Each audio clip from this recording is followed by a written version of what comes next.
वाहिगुरु जी का खालसा वाहिगुरु जी की फतेह।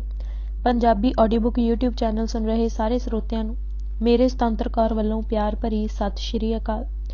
ਅੱਜ ਅਸੀਂ ਭੂਰਿਆਂ ਵਾਲੇ ਰਾਜੇ ਕੀਤੇ ਕਿਤਾਬ ਦਾ ਅਗਲਾ ਭਾਗ ਪੜ੍ਹਨ ਜਾ ਰਹੇ ਹਾਂ। ਪੰਨਾ ਨੰਬਰ 196।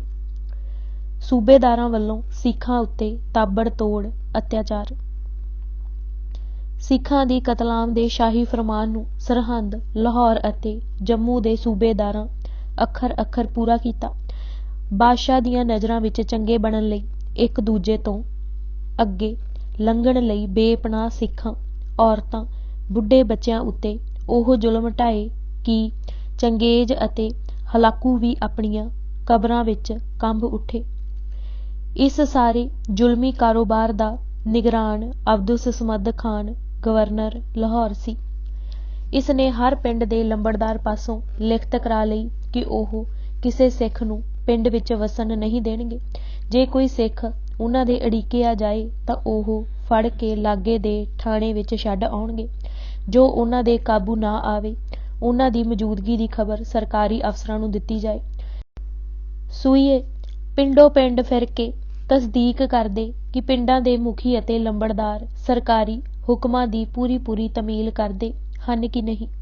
ਸਥਾਨਿਕ ਮੁਖਬਰ ਵੀ ਰੱਖੇ ਹੋਏ ਸਨ ਜੋ ਖੁਫੀਆ ਤੌਰ ਤੇ ਥਾਣਿਆਂ ਅਤੇ ਫੌਜੀ ਚੌਂਕੀਆਂ ਵਿੱਚ ਇਤਲਾਹ ਦਿੰਦੇ।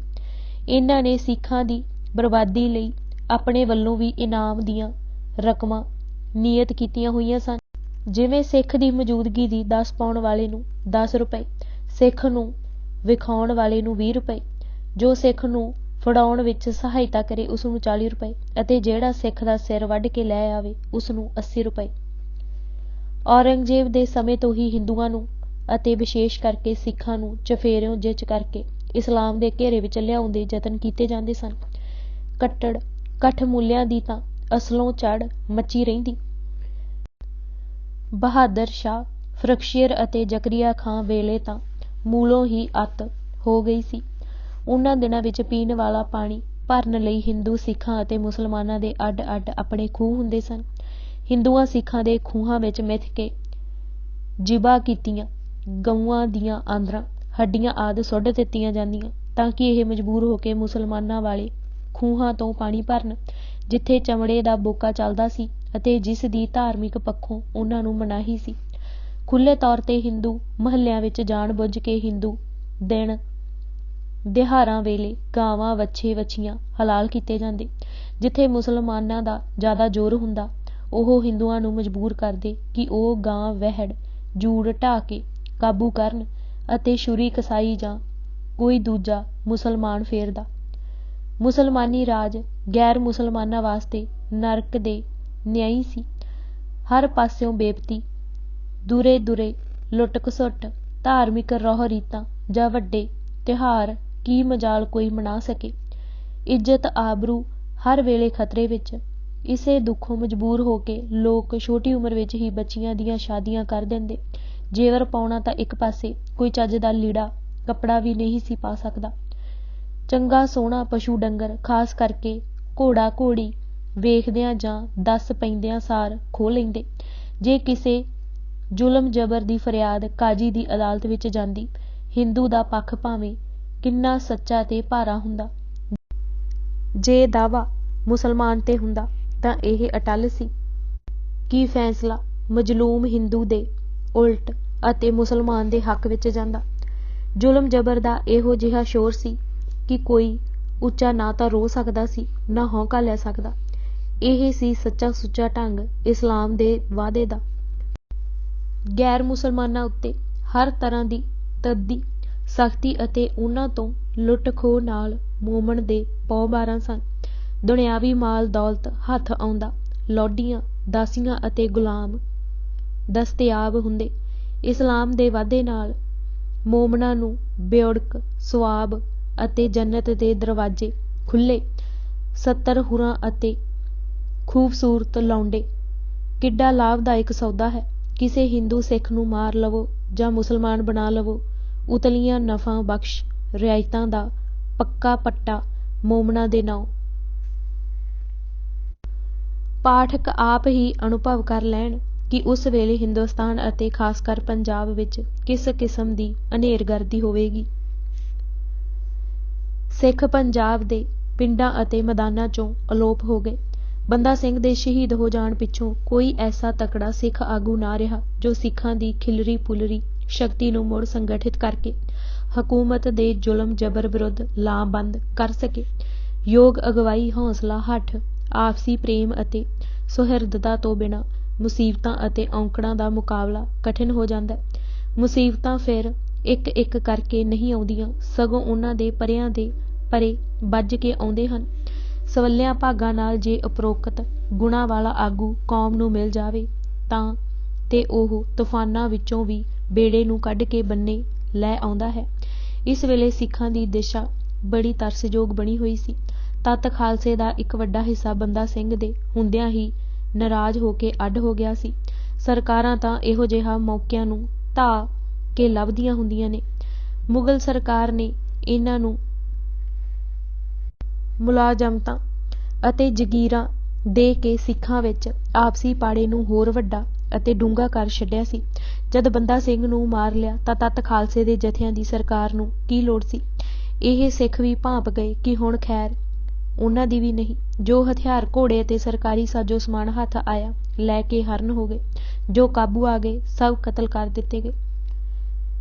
ਜਾਰਜ ਫੋਰੈਸਟਰ ਆਪਣੇ ਸਫ਼ਰਨਾਮੇ ਦੇ ਪੰਨੇ 312-13 ਤੇ ਲਿਖਦਾ ਹੈ, ਸਿੱਖਾਂ ਨੂੰ ਮਾਰ ਮੁਕਾਉਣ ਲਈ ਸਰਕਾਰੀ ਮਸ਼ੀਨਰੀ ਇਸ ਤਰ੍ਹਾਂ ਹੱਥ ਧੋ ਕੇ ਉਹਨਾਂ ਦੇ ਮਗਰ ਪੈ ਗਈ ਕਿ ਪੰਜਾਬ ਵਿੱਚ ਸਿੱਖ ਕਿਧਰੇ ਨਜ਼ਰ ਨਾ ਆਉਂਦੇ।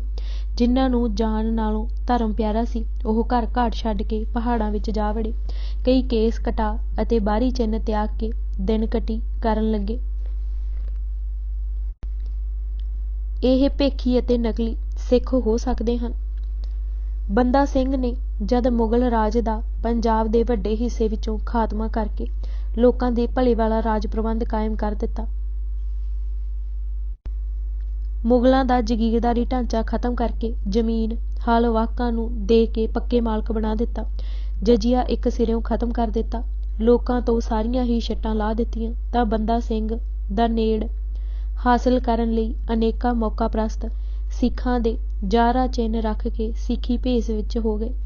ਹਾਲਾਂਕਿ ਤਨੋ ਮਨੋ ਉਹ ਸਿੱਖ ਨਹੀਂ ਸਨ ਅਤੇ ਨਾ ਹੀ ਸਿੱਖੀ ਦਾ ਸਬਕ ਉਹਨਾਂ ਨੂੰ ਦ੍ਰਿੜ ਹੋਇਆ ਸੀ। ਇਹ ਲੋਕ ਸਨ ਜੋ ਵਕਤੀ ਤੌਰ ਤੇ ਲਾਭ ਲੈਣ ਲਈ ਜਥਾ ਰਾਜਾ ਤਥਾ ਪਰਜਾ ਵਾਲੀ ਕਹਾਵਤ ਅਨੁਸਾਰ ਜ਼ਾਰਾ ਸਿੱਖ ਸਰੂਪ ਧਾਰਨ ਕਰ ਬੈਠੇ ਸਨ। ਬੰਦਾ ਸਿੰਘ ਤੋਂ ਪਿੱਛੋਂ ਜਦ ਦਮਨ ਚੱਕਰ ਚੱਲਿਆ ਤਾਂ ਨਕਲੀ ਸਿੱਖ ਮੈਦਾਨੋਂ ਭੱਜ ਨਿਕਲੇ। ਜੇ ਸੱਚਮੁੱਚ ਦੇ ਸਿੱਖ ਹੁੰਦੇ ਤਾਂ ਸਿੱਖਾਂ ਵਾਲਾ ਹੱਠ ਅਤੇ ਸਿਰੜ ਹੁੰਦਾ। ਮਾੜੀ ਜਿਹੀ ਸਥਿਤੀ ਆਈ ਕਿ ਸਭ ਚਿੰਨ੍ਹ ਗਾਇਬ ਕਰਕੇ ਆਪਣੀ ਪਹਿਲੀ ਹਾਲਤ ਵਿੱਚ ਨਮੂਦਾਰ ਹੋ ਗਏ। ਫੋਰੈਸਟਰ ਸਾਹਿਬ ਨੂੰ ਟਪਲਾ ਲੱਗਾ ਹੈ। ਉਸ ਨੂੰ ਪੰਜਾਬ ਵਿੱਚ ਲੰਘਦੇ ਨੂੰ ਬਰੀਕੀ ਵਿੱਚ ਜਾ ਕੇ ਸੱਚਾਈ ਤੱਕ ਅਪੜਨ ਦਾ ਸਮਾਂ ਹੀ ਨਹੀਂ ਮਿਲਦਾ ਲੱਗਦਾ। ਲੰਘਦੇ ਲੰਘਦੇ ਜੋ ਸੁਣਿਆ ਲਿਖ ਦਿੱਤਾ। ਫਿਰ ਸਰਕਾਰ ਦੇ ਝੂਠੇ ਪ੍ਰੋਪੋਗੰਡੇ ਵੀ ਦਿਨ ਨੂੰ ਰਾਤ ਕਰਕੇ ਵਿਖਾ ਦਿੰਦੇ ਹਨ। ਦੂਜਾ ਮੁਸਲਮਾਨ ਜੋ ਬਹੁਤੇ ਕਰਕੇ ਸਰਕਾਰ ਦੇ ਪੱਖ ਵਿੱਚ ਸਨ। ਸਿਰਫ ਇਸ ਕਰਕੇ ਹੀ ਸਰਕਾਰ ਮੁਸਲਮਾਨਾਂ ਦੀ ਹੈ। ਸਿੱਖਾਂ ਨਾਲ ਖੁਸ਼ ਨਹੀਂ ਸਨ ਕਿਉਂਕਿ ਸਿੱਖਾਂ ਹੱਥੋਂ ਬਹੁਤੇ ਮਾਰ ਖਾ ਚੁੱਕੇ ਸਨ। ਆਪਣੀ ਫੋਕੀ ਖੁਸ਼ੀ ਦਾ ਪ੍ਰਗਟਾਵਾ ਕਰਨ ਲਈ ਟਾਰਾਂ ਮਾਰਦੇ ਹੋਣਗੇ ਕਿ ਸਿੱਖ ਮਾਰੀ ਦੇ ਸਿੱਖੀ ਤਿਆਗ ਗਏ ਹਨ ਅਤੇ ਇਸ ਗੱਲ ਨੂੰ ਥੜਿਆਂ ਖੁੰਡਾਂ ਸੱਥਾਂ ਵਿੱਚ ਮਜ਼ੇ ਲੈ ਲੈ ਕੇ ਉਛਾਲਦੇ ਹੋਣਗੇ। ਲੰਘਦੇ ਫੋਰੈਸਟਰ ਨੇ ਸੁਣਿਆ ਅਤੇ ਉਹ ਹੀ ਆਪਣੇ ਸਫ਼ਰਨਾਮੇ ਵਿੱਚ ਅੰਕਿਤ ਕਰ ਦਿੱਤਾ। ਉਸ ਦੌਰ ਦੀ ਸਭ ਤੋਂ ਗਰਮ ਖਬਰ ਜਾਂ ਗੱਲ ਕਥ ਸਿੱਖਾਂ ਬਾਰੇ ਹੀ ਹੋ ਸਕਦੀ ਸੀ। ਡਾਕਟਰ ਹਰੀ ਰਾਮ ਗੁਪਤਾ ਸਿੱਖਾਂ ਦੀ ਸਥਿਤੀ ਇਸ ਤਰ੍ਹਾਂ ਬਿਆਨ ਕਰਦਾ ਹੈ, ਸਿੱਖਾਂ ਉੱਤੇ ਬੜਾ ਔਖ ਦਾ ਸਮਾਂ ਸੀ। ਸਿੱਖ ਹਰ ਵਕਤ ਮੌਤ ਦੇ ਪਰਛਾਵੇਂ ਥੱਲੇ ਜਿਉਂ ਰਹੇ ਸਨ। ਸਰਕਾਰ ਦੀ ਪੁਲਿਸ ਅਤੇ ਫੌਜ, ਤਵੱਸਵੀ ਮੁਸਲਮਾਨ ਜਨਤਾ ਅਤੇ ਬੁਜ਼ਦਿਲ, ਲਾਲਚੀ ਅਤੇ ਟੋਡੀ ਹਿੰਦੂ ਵੀ ਨਾਲ ਇਕਜੁੱਟ ਹੋ ਕੇ ਸਿੱਖਾਂ ਦਾ ਜੰਗਲੀ ਜਾਨਵਰਾਂ ਵਾਂਗ ਨਿੱਤ ਦਿਹਾੜੇ ਸ਼ਿਕਾਰ ਖੇਡਦੇ ਫਿਰਦੇ ਸਨ। ਸ਼ਿਵਾਲਿਕ ਦੀਆਂ ਪਹਾੜੀਆਂ ਅਤੇ ਖੱਡਾਂ, ਮਾਲਵੇ ਦਾ ਮਾਰੂਥਲ ਅਤੇ ਲੱਖੀ ਜੰਗਲ ਸਿੱਖਾਂ ਦੇ ਘਰ ਸਨ। ਸਾਗ ਪਾਤ, ਕੰਦਮੂਲ ਅਤੇ ਜੰਗਲੀ ਫਲ ਅਤੇ ਕੜਾਕਿਆਂ ਦੇ ਚੂਰਨ ਦੇ ਖੁੱਲ੍ਹੇ ਗੱਫੇ ਦਿਨ ਕਟੀ ਲਈ ਕਾਫੀ ਸਨ। ਸਭ ਤੋਂ ਵੱਡਾ ਕੁਦਰਤ ਮਾਂ ਦੀ ਗੋਦ ਦਾ ਨਿੱਘ ਸੀ। ਹਾੜ ਸਿਆਲ ਧਰਤੀ ਮਾਤਾ ਦੀ ਖੁੱਲ੍ਹੀ ਬੁੱਕਲ ਵਿੱਚ ਦਰਾਜ ਬਿਸਤਰੇ, ਰਾਤ ਨੂੰ ਚੰਦ ਤਾਰਿਆਂ ਨਾਲ ਸਾਂਝ, ਹਰ ਵਕਤ ਹਥਿਆਰ ਸਰੀਰ ਨਾਲ ਲਾਈ ਕਿਸੇ ਆਉਣੀ ਵਾਲੀ ਹੋਣੀ ਦੀ ਉਡੀਕ ਵਿੱਚ, ਪੂਰੇ ਸ਼ਾਂਤ ਚਿੱਤ ਅਤੇ ਹਰ ਵੇਲੇ ਚੜ੍ਹਦੀ ਕਲਾ ਵਿੱਚ। ਹਾੜ ਦੀ ਗਰਮੀ ਅਤੇ ਸਿਆਲ ਦੀ ਠੰਡ ਉਹਨਾਂ ਨੂੰ ਪਾਣ ਲਾ ਕੇ ਸੁੱਚਾ ਫੌਲਾਦ ਬਣਾਉਂਦੀ ਸੀ। ਮੀਂਹ ਦੀ ਬੁਛਾੜ, ਬੱਦਲਾਂ ਦੀ ਘਣਾ ਘੋਰ ਗਰਜ, ਬਿਜਲੀ ਦੀ ਕੜਕ, ਗੜਿਆਂ ਦੀ ਤੜਕ ਤੜਕ ਅਤੇ ਤੂਫਾਨਾਂ ਦੀ ਸ਼ੂਕ ਉਹਨਾਂ ਲਈ ਲੋਰੀਆਂ ਅਤੇ ਉਹਨਾਂ ਲਈ ਸੰਗੀਤ ਸਨ। ਥੁੜ ਅਤੇ ਮੁਸੀਬਤਾਂ ਖਾਲਸਾ ਜੀ ਦੀਆਂ ਖਿਡਾਵੀਆਂ ਸਨ। ਇਸ ਹਾਲਤ ਵਿੱਚ ਸੀ ਉਸ ਦਾ ਗੂੜ੍ਹਾ ਮਿੱਤਰ, ਰਣਤੱਤੇ ਦਾ ਹੰਢਿਆ ਅਤੇ ਸਦਾ ਸਾਥ ਦੇਣ ਵਾਲਾ, ਉਸ ਦਾ ਇਰਾਕਾ, ਅਣਥੱਕ ਇਰਾਕਾ। ਸਿੰਘ ਆਪਣੇ ਘੋੜੇ ਨੂੰ ਪਿਆਰ ਸਤਿਕਾਰ ਵਡਿਆਈ ਵਜੋਂ ਆਪਣੇ ਗੜਗੱਜ ਬੋਲਿਆਂ ਵਿੱਚ ਇਰਾਕਾ ਜਾਂ ਇਰਾਕੀ ਕਹਿੰਦੇ ਸਨ। ਇਰਾਕ ਦੇਸ਼ ਦੇ ਘੋੜਿਆਂ ਦੀ ਨਸਲ ਦੁਨੀਆ ਵਿੱਚ ਸਭ ਤੋਂ ਉੱਤਮ ਅਤੇ ਤਾਕਤਵਰ ਮੰਨੀ ਜਾਂਦੀ ਹੈ ਅਤੇ ਬੜੇ ਕੀਮਤੀ ਹੁੰਦੇ ਸਨ। ਹਾਂ, ਸਿੱਖਾਂ ਪਾਸ ਇੰਨੀ ਮਾਇਆ ਕਿੱਥੋਂ ਕਿ ਇਰਾਕ ਵਿੱਚੋਂ ਖਰੀਦ ਲਿਆਉਣ ਜਾਂ ਹਿੰਦੁਸਤਾਨ ਵਿੱਚ ਪਹੁੰਚ ਚੁੱਕੇ ਖਰੀਦ ਲੈਣ। ਇਹ ਸਭ ਪੁਲਿਸ, ਫੌਜ ਅਤੇ ਸੌਦਾਗਰਾਂ ਜੋ ਸ਼ਾਹੀ ਤਬੇਲਿਆਂ ਲਈ ਲੈ ਕੇ ਆਉਂਦੇ ਸਨ, ਪਾਸੋਂ ਮੌਕਾ ਪਾ ਕੇ ਬਾਜ਼ ਵਾਂਗ ਝਪਟ ਲੈਂਦੇ ਸਨ। ਇਸੇ ਤਰ੍ਹਾਂ ਹਥਿਆਰ ਵੀ। ਜੇ ਕਿਸੇ ਸਿੰਘ ਪਾਸ ਕਿਸੇ ਹੋਰ ਨਸਲ ਦਾ ਘੋੜਾ ਹੁੰਦਾ, ਭਾਵੇਂ ਬਿਲਕੁਲ ਕਮਜ਼ੋਰ ਹੀ ਹੋਵੇ, ਵੱਜਦਾ ਉਹ ਵੀ ਇਰਾਕਾ ਹੀ। ਇਹਨਾਂ ਲੋਕਾਂ ਨੇ ਕਿਸੇ ਵੀ ਢਹਿੰਦੀ ਕਲਾ ਵਾਲੀ ਗੱਲ ਨਾਲ ਨਾਤਾ ਨਹੀਂ ਰੱਖਿਆ।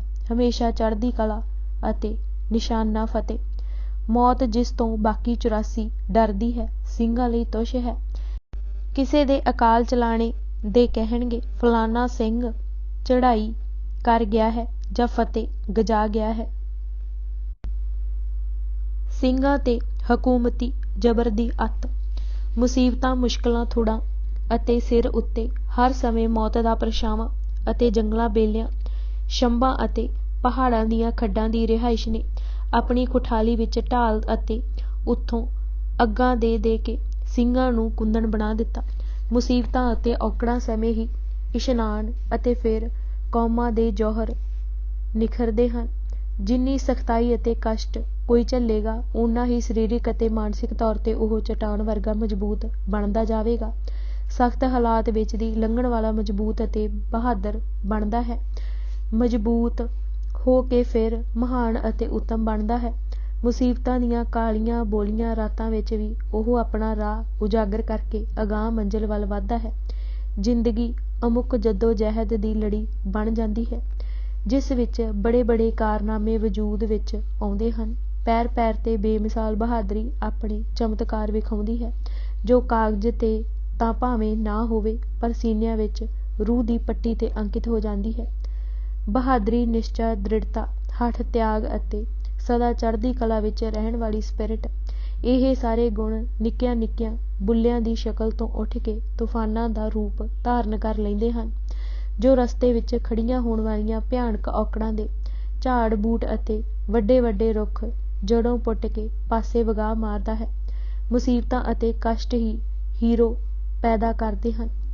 ਜਦ ਘਰ ਘਾਟ ਤਿਆਗ, ਹੱਥਾਂ ਵਿੱਚ ਤੇਗਾਂ ਲੈ ਸਿੰਘ ਜੰਗਲਾਂ ਵਿੱਚ ਜਾ ਨਿਕਲੇ ਤਾਂ ਕੁਦਰਤ ਨੇ ਆਪਣੀ ਰਹਿਮਤ ਦੇ ਦਰਵਾਜ਼ੇ ਉਹਨਾਂ ਵਾਸਤੇ ਖੋਲ੍ਹ ਦਿੱਤੇ। ਧਰਤੀ ਦੇ ਮੈਦਾਨ ਦੇ ਖੁੱਲ੍ਹੇ ਖਿਲਾਰ, ਜੰਗਲ, ਪਹਾੜ, ਦਰਿਆ ਜੋ ਕੁਦਰਤ ਦੇ ਸ਼ੋਅ ਪੀਸ ਹਨ, ਅਥਾਹ ਆਕਾਸ਼, ਰਾਤਾਂ ਦੇ ਸਾਥੀ ਤਾਰੇ ਜੋ ਉਹਨਾਂ ਦੀ ਹੋਣ ਵਾਲੀ ਆਖਰੀ ਜਿੱਤ ਦੇ ਇਸ਼ਾਰੇ ਕਰਦੇ ਸਨ, ਉਹਨਾਂ ਦੇ ਵਿਸ਼ਾਲ ਹਿਰਦਿਆਂ ਵਿੱਚ ਇੰਜ ਸਮਾ ਗਏ ਜਿਵੇਂ ਕੁਦਰਤ ਨੇ ਸਾਜਿਆ ਹੀ ਉਹਨਾਂ ਲਈ ਹੋਵੇ। ਪਹਾੜਾਂ ਚਟਾਨਾਂ ਨਾਲੋਂ ਵੱਧ ਪੱਕਾ ਅਤੇ ਅਟੱਲ ਅਹਿਲ ਨਿਸ਼ਚਾ, ਦਰਿਆਵਾਂ ਦੇ ਵਹਿਣ ਵਾਂਗ ਨਾ ਰੁਕਣ ਵਾਲਾ ਮਾਨਸਿਕ ਵੇਗ ਜੋ ਆਪਣੀ ਨਿਸ਼ਚਿਤ ਮੰਜ਼ਿਲ ਵੱਲ ਅਰੋਕ ਵਧਦਾ ਜਾਵੇ। ਆਕਾਸ਼ ਵਰਗੀ ਅਥਾਹ ਅਤੇ ਵਿਸ਼ਾਲ, ਪਰ ਸੂਰਜ, ਚੰਦ, ਤਾਰਿਆਂ ਵਰਗੀ ਨਿਖਰੀ ਸੋਚ ਕੁਦਰਤ ਨੇ ਇਹਨਾਂ ਬੇਘਰੇ ਸਿੰਘਾਂ ਦੀ ਝੋਲੀ ਪਾਈ। ਉਹਨਾਂ ਨੂੰ ਮਹਿਸੂਸ ਹੋਇਆ ਕਿ ਉਹ ਕਿੱਡੇ ਬਲਵਾਨ ਅਤੇ ਮਹਾਨ ਹਨ। ਕਾਜ਼ੀ ਨੂਰ ਮੁਹੰਮਦ ਦੀ ਜ਼ੁਬਾਨੀ, ਸਿੰਘਾਂ ਦਾ ਚਰਿੱਤਰ। ਸਤਿਗੁਰ ਦੀ ਰਹਿਮਤ ਸਦਕਾ ਉਹਨਾਂ ਨੂੰ ਪਹਿਲਾਂ ਹੀ ਨਿੱਘਰ, ਬਲਵਾਨ, ਵਿਸ਼ਾਲ ਅਤੇ ਸ਼ੁੱਧ ਸੋਚ ਪ੍ਰਦਾਨ ਹੋ ਚੁੱਕੀ ਸੀ। ਇਹ ਉੱਚੀ ਮੱਤ ਹੀ ਉਹਨਾਂ ਦੀ ਸਭ ਤੋਂ ਵੱਡੀ ਅਤੇ ਕੀਮਤੀ ਕੁੰਜੀ ਸੀ।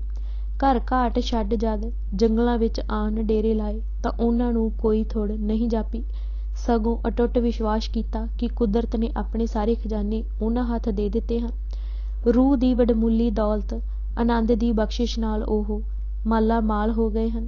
ਜ਼ਿੰਦਗੀ ਦੀ ਕਠਿਨਾਈ ਅਤੇ ਰੋਜ਼ਾਨਾ ਦੀ ਨੱਠ ਭੱਜ ਨੇ ਉਹਨਾਂ ਨੂੰ ਬੜੀ ਵਧੀਆ ਸਿਹਤ ਦਿੱਤੀ ਅਤੇ ਜਿਸਮ ਬੜੇ ਮਜ਼ਬੂਤ ਅਤੇ ਫੌਲਾਦ ਵਰਗੇ ਸਖਤ ਬਣ ਗਏ।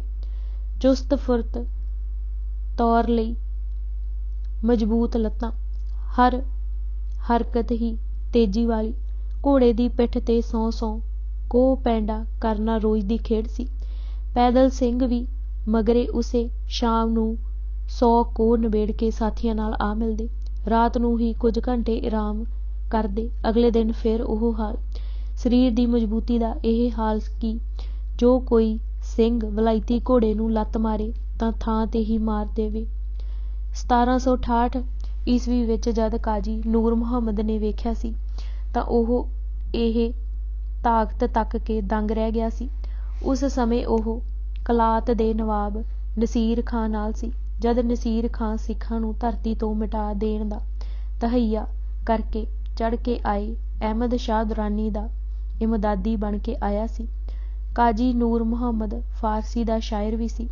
ਕਲਾਤੀਆ ਨਸੀਰ ਖਾਂ ਇਸੇ ਲਈ ਉਸ ਨੂੰ ਨਾਲ ਲਿਆਇਆ ਸੀ ਕਿ ਸਿੱਖਾਂ ਵਿਰੁੱਧ ਉਸ ਨੂੰ ਲੜਦੇ ਅਤੇ ਉਸ ਦੀ ਬਹਾਦਰੀ ਦੇ ਜੌਹਰ ਵੇਖ ਕੇ ਕਾਜ਼ੀ ਉਸ ਦਾ ਜੰਗਨਾਮਾ ਲਿਖੇ। ਨੂਰ ਮੁਹੰਮਦ ਸਿੱਖਾਂ ਪ੍ਰਤੀ ਬੜਾ ਤੁਅੱਸਬ ਅਤੇ ਨਫ਼ਰਤ ਰੱਖਦਾ ਸੀ। ਤੁਅੱਸਬ ਵਿੱਚ ਅੰਨਾ ਹੋ ਕੇ ਉਹ ਸਿੱਖਾਂ ਨੂੰ ਬੇਵਜ੍ਹਾ ਗਾਲੀ ਦੇਂਦਾ ਥੱਕਦਾ ਨਹੀਂ। ਬੜੀ ਘਟੀਆ ਅਤੇ ਬੇਹੁਦਾ ਸ਼ਬਦਾਵਲੀ ਵਰਤੀ ਹੈ ਉਸਨੇ ਸਿੱਖਾਂ ਬਾਰੇ। ਸੱਗ, ਰੂਹ-ਸਿਆਰ, ਖੂਕ-ਖੋਰ, ਖਣਜੀਰ-ਖੋਰ, ਬਦ-ਸ਼ਰੀਸ਼ਤ, ਬਦਗੜ, ਜਿਸ਼ਤਰੂ, ਕਾਫਰ, ਨਸ਼ਦ, ਪਲੀਦ ਆਦਿ ਕੋਝੇ ਸ਼ਬਦ ਵਰਤਦਿਆਂ ਹੋਇਆਂ ਕਿਤਿਓਂ ਦਾ ਕਿਤੇ ਚਲਾ ਜਾਂਦਾ ਹੈ। ਕਲਾਤ ਪੰਜਾਬੋਂ ਕੋਈ ਬਹੁਤੀ ਦੂਰ ਨਹੀਂ। ਸਖਰ ਜੋ ਦਰਿਆ ਸਿੰਧ ਦੇ ਖੱਬੇ ਕੰਢੇ ਉੱਤੇ ਨਾਲ ਸਥਿਤ ਹੈ ਤੋਂ ਕਲਾਤ ਪਹਾੜ ਉੱਤਰ ਲਹਿੰਦੇ ਵਿੱਚ 30 ਡਿਗਰੀ ਅਤੇ 270 ਕਿਲੋਮੀਟਰ ਦੀ ਦੂਰੀ ਤੇ, ਕੋਇਟੇ ਤੋਂ 18 ਡਿਗਰੀ ਦੱਖਣ ਪੱਛਮ 130 ਕਿਲੋਮੀਟਰ ਦੇ ਫਾਸਲੇ ਉੱਤੇ ਬਲੋਚਿਸਤਾਨ ਵਿੱਚ ਵਾਕਿਆ ਹੈ। ਉਸ ਵੇਲੇ ਦੀ ਆਵਾਜਾਈ ਦੇ ਹਿਸਾਬ ਅਤੇ ਲੋਕਾਂ ਦੇ ਇੱਕ ਦੂਜੇ ਬਾਰੇ ਜਾਣੂ ਹੋਣਾ ਅੱਜ ਵਾਂਗ ਹੀ ਸੀ। ਤੁਰਕੀ, ਈਰਾਨ, ਅਰਬ, ਬਲੋਚਿਸਤਾਨ, ਅਫਗਾਨਿਸਤਾਨ ਅਤੇ ਹਿੰਦੁਸਤਾਨ ਵਿੱਚ ਵਪਾਰ ਰਾਹੀਂ ਡਾਢਾ ਸੋਹਣਾ ਰਾਬਤਾ ਕਾਇਮ ਸੀ।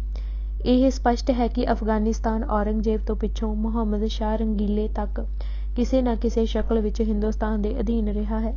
ਇੱਕ ਪਾਸੇ ਦਿੱਲੀਓਂ ਚੱਲ ਬਹਾਵਲਪੁਰ, ਸਿੰਬੀ, ਕੋਇਟਾ ਅਤੇ ਬੁਲਾਣ ਦर्रे ਥਾਣੀ ਹੋ ਕਾਫਲੇ ਕੰਧਾਰ ਅਤੇ ਫਿਰ ਇਸ ਤੋਂ ਅੱਗੇ ਹਿਰਾਤ ਅਤੇ ਮਸ਼ਹਦ ਵੱਲ ਨੂੰ ਦਿਨ ਰਾਤ ਚੱਲਦੇ ਰਹਿੰਦੇ ਸਨ। ਕਾਫਲੇ ਹਰ ਪ੍ਰਕਾਰ ਦੀਆਂ ਖ਼ਬਰਾਂ ਦਾ ਵੀ ਸਾਧਨ ਹੁੰਦੇ ਸਨ। ਵੱਖ-ਵੱਖ ਖਿੱਤਿਆਂ ਦੇ ਲੋਕਾਂ ਦਾ ਮੇਲ-ਜੋਲ, ਸੱਭਿਆਚਾਰਕ ਖਲਤ-ਮਲਤ ਅਤੇ ਰਸਮੋ-ਰਿਵਾਜ ਦੇ ਸੰਚਾਰ ਵਿੱਚ ਇਹਨਾਂ ਰਾਹਾਂ ਤੇ ਕਾਫਲਿਆਂ ਦਾ ਬੜਾ ਵੱਡਾ ਯੋਗਦਾਨ ਸੀ ਅਤੇ ਇਹ ਨਜ਼ਰ ਅੰਦਾਜ਼ ਨਹੀਂ ਕੀਤਾ ਜਾ ਸਕਦਾ। ਕਾਜ਼ੀ ਸਾਹਿਬ ਨੂੰ ਸਿੱਖਾਂ ਬਾਰੇ ਸਭ ਕੁਝ ਜ਼ਰੂਰ ਪਤਾ ਹੋਵੇਗਾ। ਕਾਬਲ ਜਾਂ ਕੰਧਾਰੋਂ ਚੱਲ ਕੇ ਦਿੱਲੀ ਜਾਣ ਲੱਗਿਆਂ ਉਹਨਾਂ ਜੂਹਾਂ ਵਿੱਚ ਦੀ ਲੰਘਣਾ ਪੈਂਦਾ ਸੀ ਜਿਨ੍ਹਾਂ ਵਿੱਚ ਸਿੰਘ ਬੁਕਦੇ ਸਨ ਅਤੇ ਸਾਂਝ ਸਵੇਰ ਜੈਕਾਰੇ ਗੂੰਜਦੇ ਸੁਣਾਈ ਦਿੰਦੇ ਸਨ। ਲਾਲਚ ਦੇ ਤੁਅੱਸਬ ਵੱਸ ਕਾਜ਼ੀ ਜੀ ਸਿੱਖਾਂ ਵਿਰੁੱਧ ਗਾਲੀਆਂ ਦਾ ਤੂਫਾਨ ਖੜਾ ਕਰ ਦਿੰਦੇ ਸਨ, ਸਿਰਫ ਜਦ ਤੱਕ ਸਿੱਖਾਂ ਨਾਲ ਵਾਹ ਨਹੀਂ ਪਿਆ ਅਤੇ ਉਹਨਾਂ ਦੇ ਜੌਹਰ ਅੱਖੀਂ ਨਹੀਂ ਵੇਖ ਲਏ। ਅਹਿਮਦ ਸ਼ਾਹ ਦੁਰਾਨੀ, ਜਿਸ ਦੇ ਸੰਗ ਹੋ ਕੇ ਕਾਜ਼ੀ ਜੀ ਦਾ ਆਕਾ ਏ ਨਾਮਦਾਰ ਨਸੀਰ ਖਾਨ ਲੜਦਾ ਹੈ, ਨਾਲ ਸਿੰਘਾਂ ਦੀਆਂ ਦਰਿਆ ਸਤਲੁਜ ਅਤੇ ਬਿਆਸ ਵਿਚਕਾਰ 7 ਲੜਾਈਆਂ ਹੋਈਆਂ ਹਨ। ਦੁਰਾਨੀ ਅਤੇ ਬਲੋਚਾਂ ਦਾ ਜਹਾਦਾਂ ਦਾ ਚਾਅ ਸਿੰਘਾਂ ਨੇ ਤੇਗਾਂ ਨੇਜਿਆਂ ਨਾਲ ਲਾ ਦਿੱਤਾ ਹੈ। ਅਹਿਮਦ ਸ਼ਾਹ ਦੀ ਦਿੱਲੀ ਅਪੜਨ ਦੀ ਖਾਹਿਸ਼ ਹਸਰਤ ਬਣ ਗਈ ਹੈ ਅਤੇ ਵਾਹੋ-ਦਾਹੀ ਅਫਗਾਨਿਸਤਾਨ ਨੂੰ ਪਰਤ ਜਾਣਾ ਚਾਹੁੰਦਾ ਹੈ। ਕਾਜ਼ੀ ਨੂਰ ਮੁਹੰਮਦ ਦਾ ਤਸੱਬੁ ਖਾਲਸਾ ਜੀ ਦੀ ਬਹਾਦਰੀ ਅਤੇ ਨੈਤਿਕਤਾ ਅੱਗੇ ਕਫੂਰ ਹੋ ਗਿਆ ਹੈ। ਉਸ ਦੀ ਕਲਮ ਜੋ ਗਾਲੀ ਦਿੰਦੀ ਨਹੀਂ ਸੀ ਥੱਕਦੀ, ਹੁਣ ਸਿਫਤਾਂ ਸਲੋਹਤਾਂ ਕਰਦੀ ਨਹੀਂ ਅੱਕਦੀ। ਸਿਫਤ ਉਹ ਹੁੰਦੀ ਹੈ ਜਿਸ ਨੂੰ ਦੁਸ਼ਮਣ ਵੀ ਮੰਨੇ ਅਤੇ ਆਪਣੀ ਜ਼ੁਬਾਨ ਨਾਲ ਜਾਂ ਲਿਖ ਕੇ ਖੁਦ ਕਰੇ। ਕਾਜੀ ਜੀ ਨੇ ਜਲਵੇ ਵੇਖ ਲਏ ਸਨ, ਪੂਰੀ ਤਰ੍ਹਾਂ ਪ੍ਰਭਾਵਿਤ ਹੋ ਗਏ ਸਨ। ਬਲੋਚਾਂ ਅਤੇ ਅਫਗਾਨਾਂ ਦੀਆਂ ਆਉਣ ਵਾਲੀਆਂ ਨਸਲਾਂ ਨੂੰ ਵੀ ਸਬਕ ਸਮਝਾਉਂਦਿਆਂ ਦੇਂਦੇ ਸਿੱਖਾਂ ਤੋਂ ਲੜਾਈ ਦੇ ਗੁਣ ਸਿੱਖਣ ਅਤੇ ਸਿੱਖਾਂ ਤੋਂ ਬਚ ਕੇ ਰਹਿਣ ਦੇ ਗੁਰ ਦੱਸਦੇ ਹੋਏ ਉਸੇ ਜ਼ਬਾਨ ਨਾਲ ਅਸ਼-ਅਸ਼ ਕਰਦੇ ਹੋਏ ਕਹਿੰਦੇ ਹਨ। ਨੰਬਰ 1, ਸੰਗਾਂ ਨੂੰ ਸੰਗ ਨਾ ਕਹੋ, ਕਿਉਂਕਿ ਇਹ ਵਾਕਿਆ ਹੀ ਸ਼ੇਰ ਹਨ ਅਤੇ ਸੂਰਮ ਗਤੀ ਦੇ ਮੈਦਾਨ ਵਿੱਚ ਸ਼ੇਰਾਂ ਵਾਂਗੂ ਹੀ ਦਲੇਰ ਹਨ। ਨੰਬਰ 2, ਰਣਤੱਤੇ ਦਾ ਉਹ ਸੂਰਮਾ ਜੋ ਲੜਾਈ ਵਿੱਚ ਬੁੱਕੇ ਅਤੇ ਗੱਜੇ ਕਿਵੇਂ ਸੰਗ ਹੋ ਸਕਦਾ ਹੈ।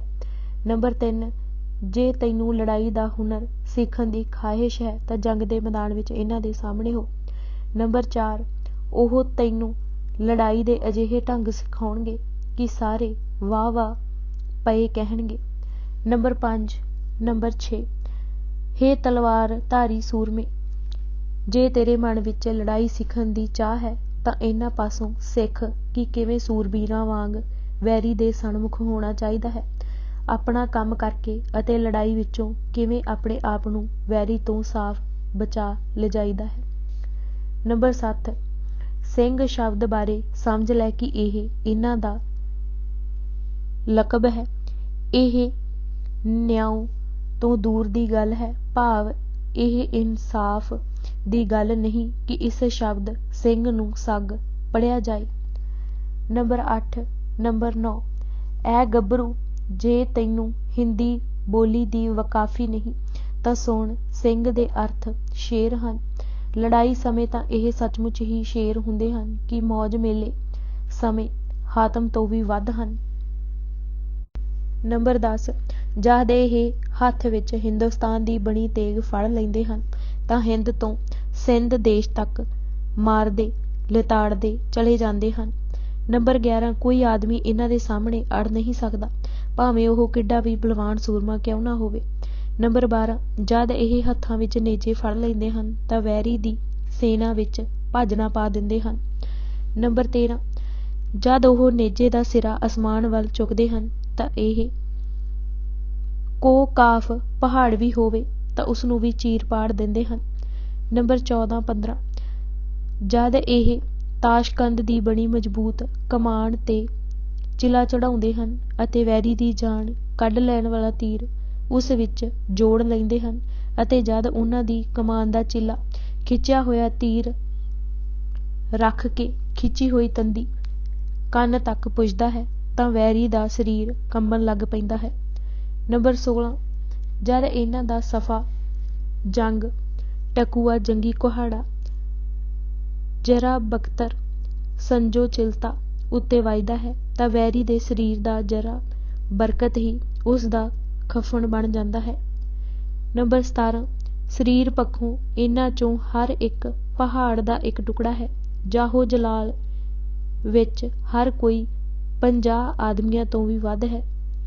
ਨੰਬਰ 18, 19, ਜਿਹੜਾ ਬਹਿਰਾਮ ਗੌਰ ਜੰਗਲੀ ਗਧਿਆਂ ਨੂੰ ਸ਼ਿਕਾਰ ਕਰਕੇ ਮਾਰ ਲੈਂਦਾ ਸੀ ਅਤੇ ਸ਼ੇਰਾਂ ਨੂੰ ਪੈ ਕੇ ਉਹਨਾਂ ਦੀਆਂ ਚੀਕਾਂ ਕਢਾ ਛੱਡਦਾ ਸੀ, ਜੇ ਉਹ ਬਹਿਰਾਮ ਗੌਰ ਕਿਤੇ ਇਹਨਾਂ ਦੇ ਸਾਹਮਣੇ ਹੋ ਜਾਏ ਤਾਂ ਉਹ ਵੀ ਇਹਨਾਂ ਦੇ ਮੂਹਰੇ ਸਿਰ ਝੁਕਾ ਦੇਵੇਗਾ।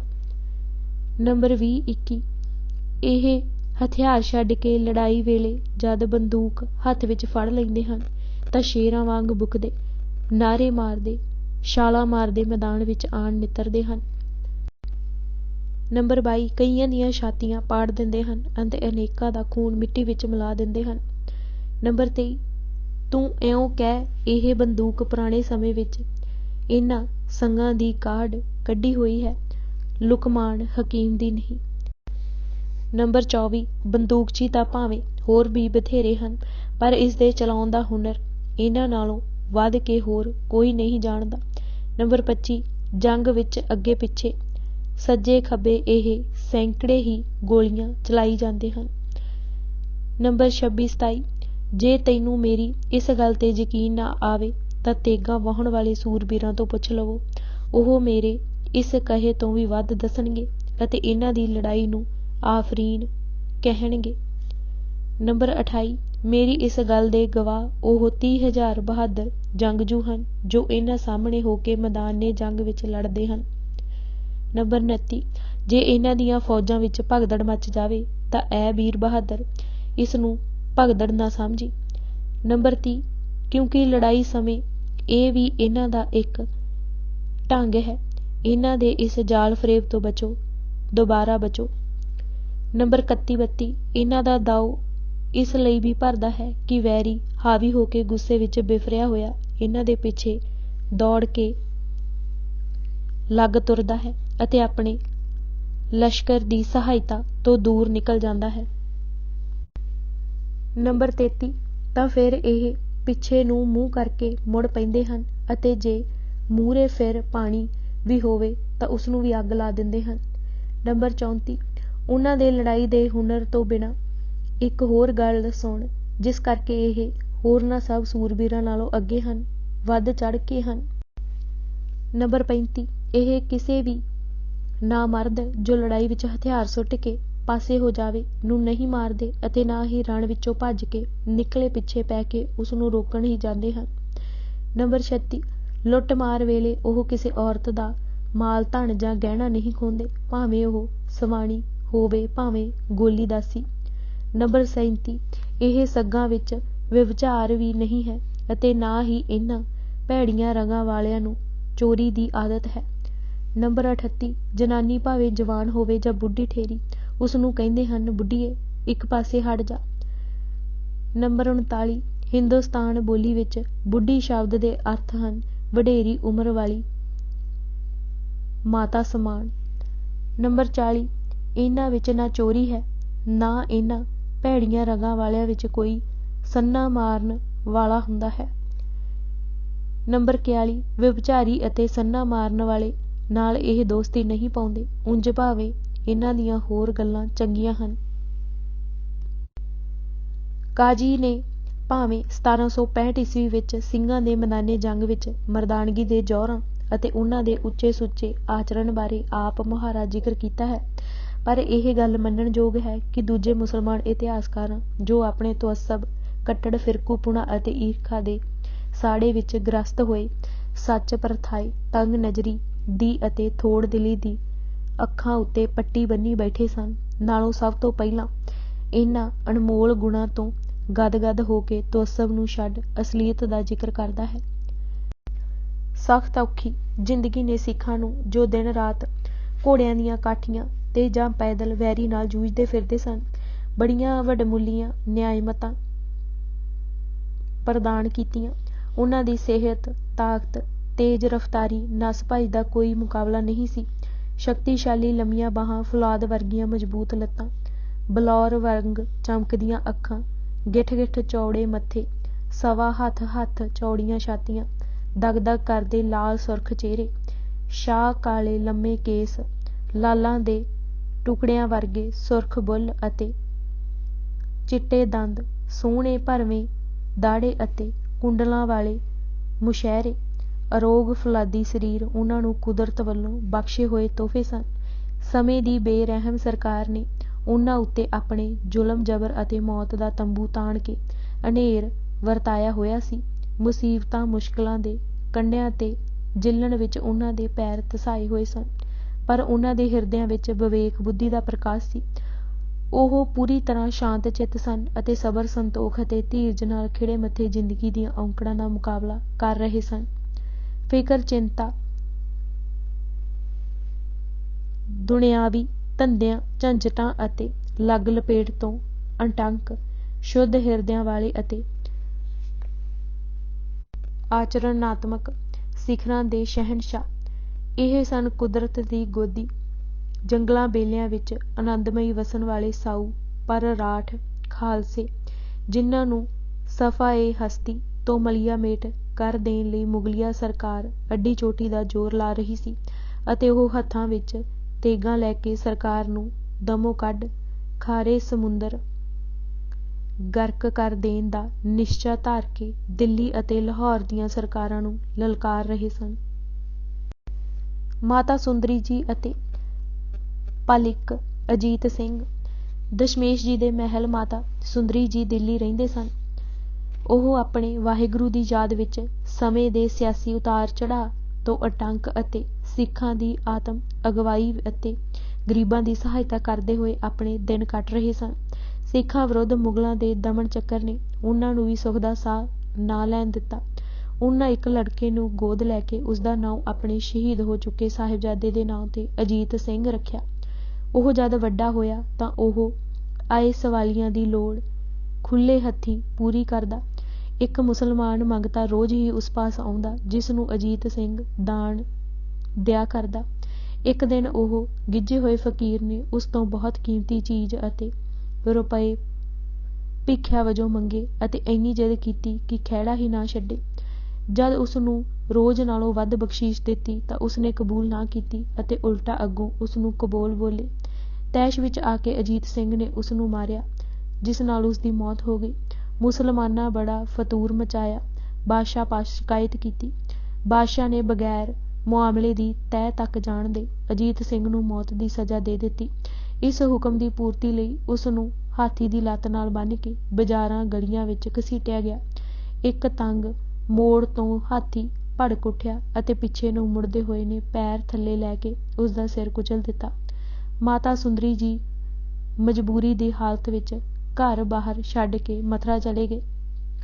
ਰਾਜਾ ਜੈਪੁਰ ਬੜੇ ਚਿਰ ਤੋਂ ਗੁਰੂ ਘਰ ਦਾ ਸ਼ਰਧਾਲੂ ਅਤੇ ਅਨੰਨ ਭਗਤ ਚੱਲਿਆ ਆ ਰਿਹਾ ਸੀ। ਮਾਤਾ ਜੀ ਦਾ ਬਹੁਤ ਆਦਰ ਸਨਮਾਨ ਕੀਤਾ। ਉਹਨਾਂ ਦੇ ਗੁਜ਼ਾਰੇ ਲਈ ਬੜਾ ਚੰਗਾ ਪ੍ਰਬੰਧ ਕੀਤਾ। ਦਿੱਲੀ ਵਿਖੇ ਮਾਤਾ ਜੀ ਦੇ ਘਰ ਨੂੰ ਮੁਸਲਮਾਨਾਂ ਲੁੱਟ ਪੱਟ ਲਿਆ। ਸਿੱਖ ਫੇਰ ਦਿਸਣ ਅਤੇ ਵਿਚਰਨ ਲੱਗੇ। ਮੁਗਲਿਆ ਫੌਜ ਦੇ ਗਸ਼ਤੀ ਕਾਲਮ, ਜਗੀਰਦਾਰਾਂ ਦੇ ਪਾਲਤੂ ਟੋਲੇ ਅਤੇ ਭਾੜੇ ਦੇ ਲੜਾਕੇ, ਪਿੰਡਾਂ ਦੇ ਨੰਬਰਦਾਰਾਂ, ਮੁਖਬਰਾਂ ਅਤੇ ਸੂਹੀਆਂ ਨੇ ਸਿੱਖਾਂ ਵਿਰੁੱਧ ਐਸੀਆਂ ਸਖਤ ਕਾਰਵਾਈਆਂ ਕੀਤੀਆਂ ਕਿ ਉਹਨਾਂ ਨੂੰ ਮਜਬੂਰ ਹੋ ਕੇ ਜੰਗਲਾਂ, ਬੇਲਿਆਂ, ਛੰਭਾਂ ਅਤੇ ਪਹਾੜਾਂ ਦੀਆਂ ਖੱਡਾਂ ਵਿੱਚ ਪਨਾਹ ਲੈਣੀ ਪਈ।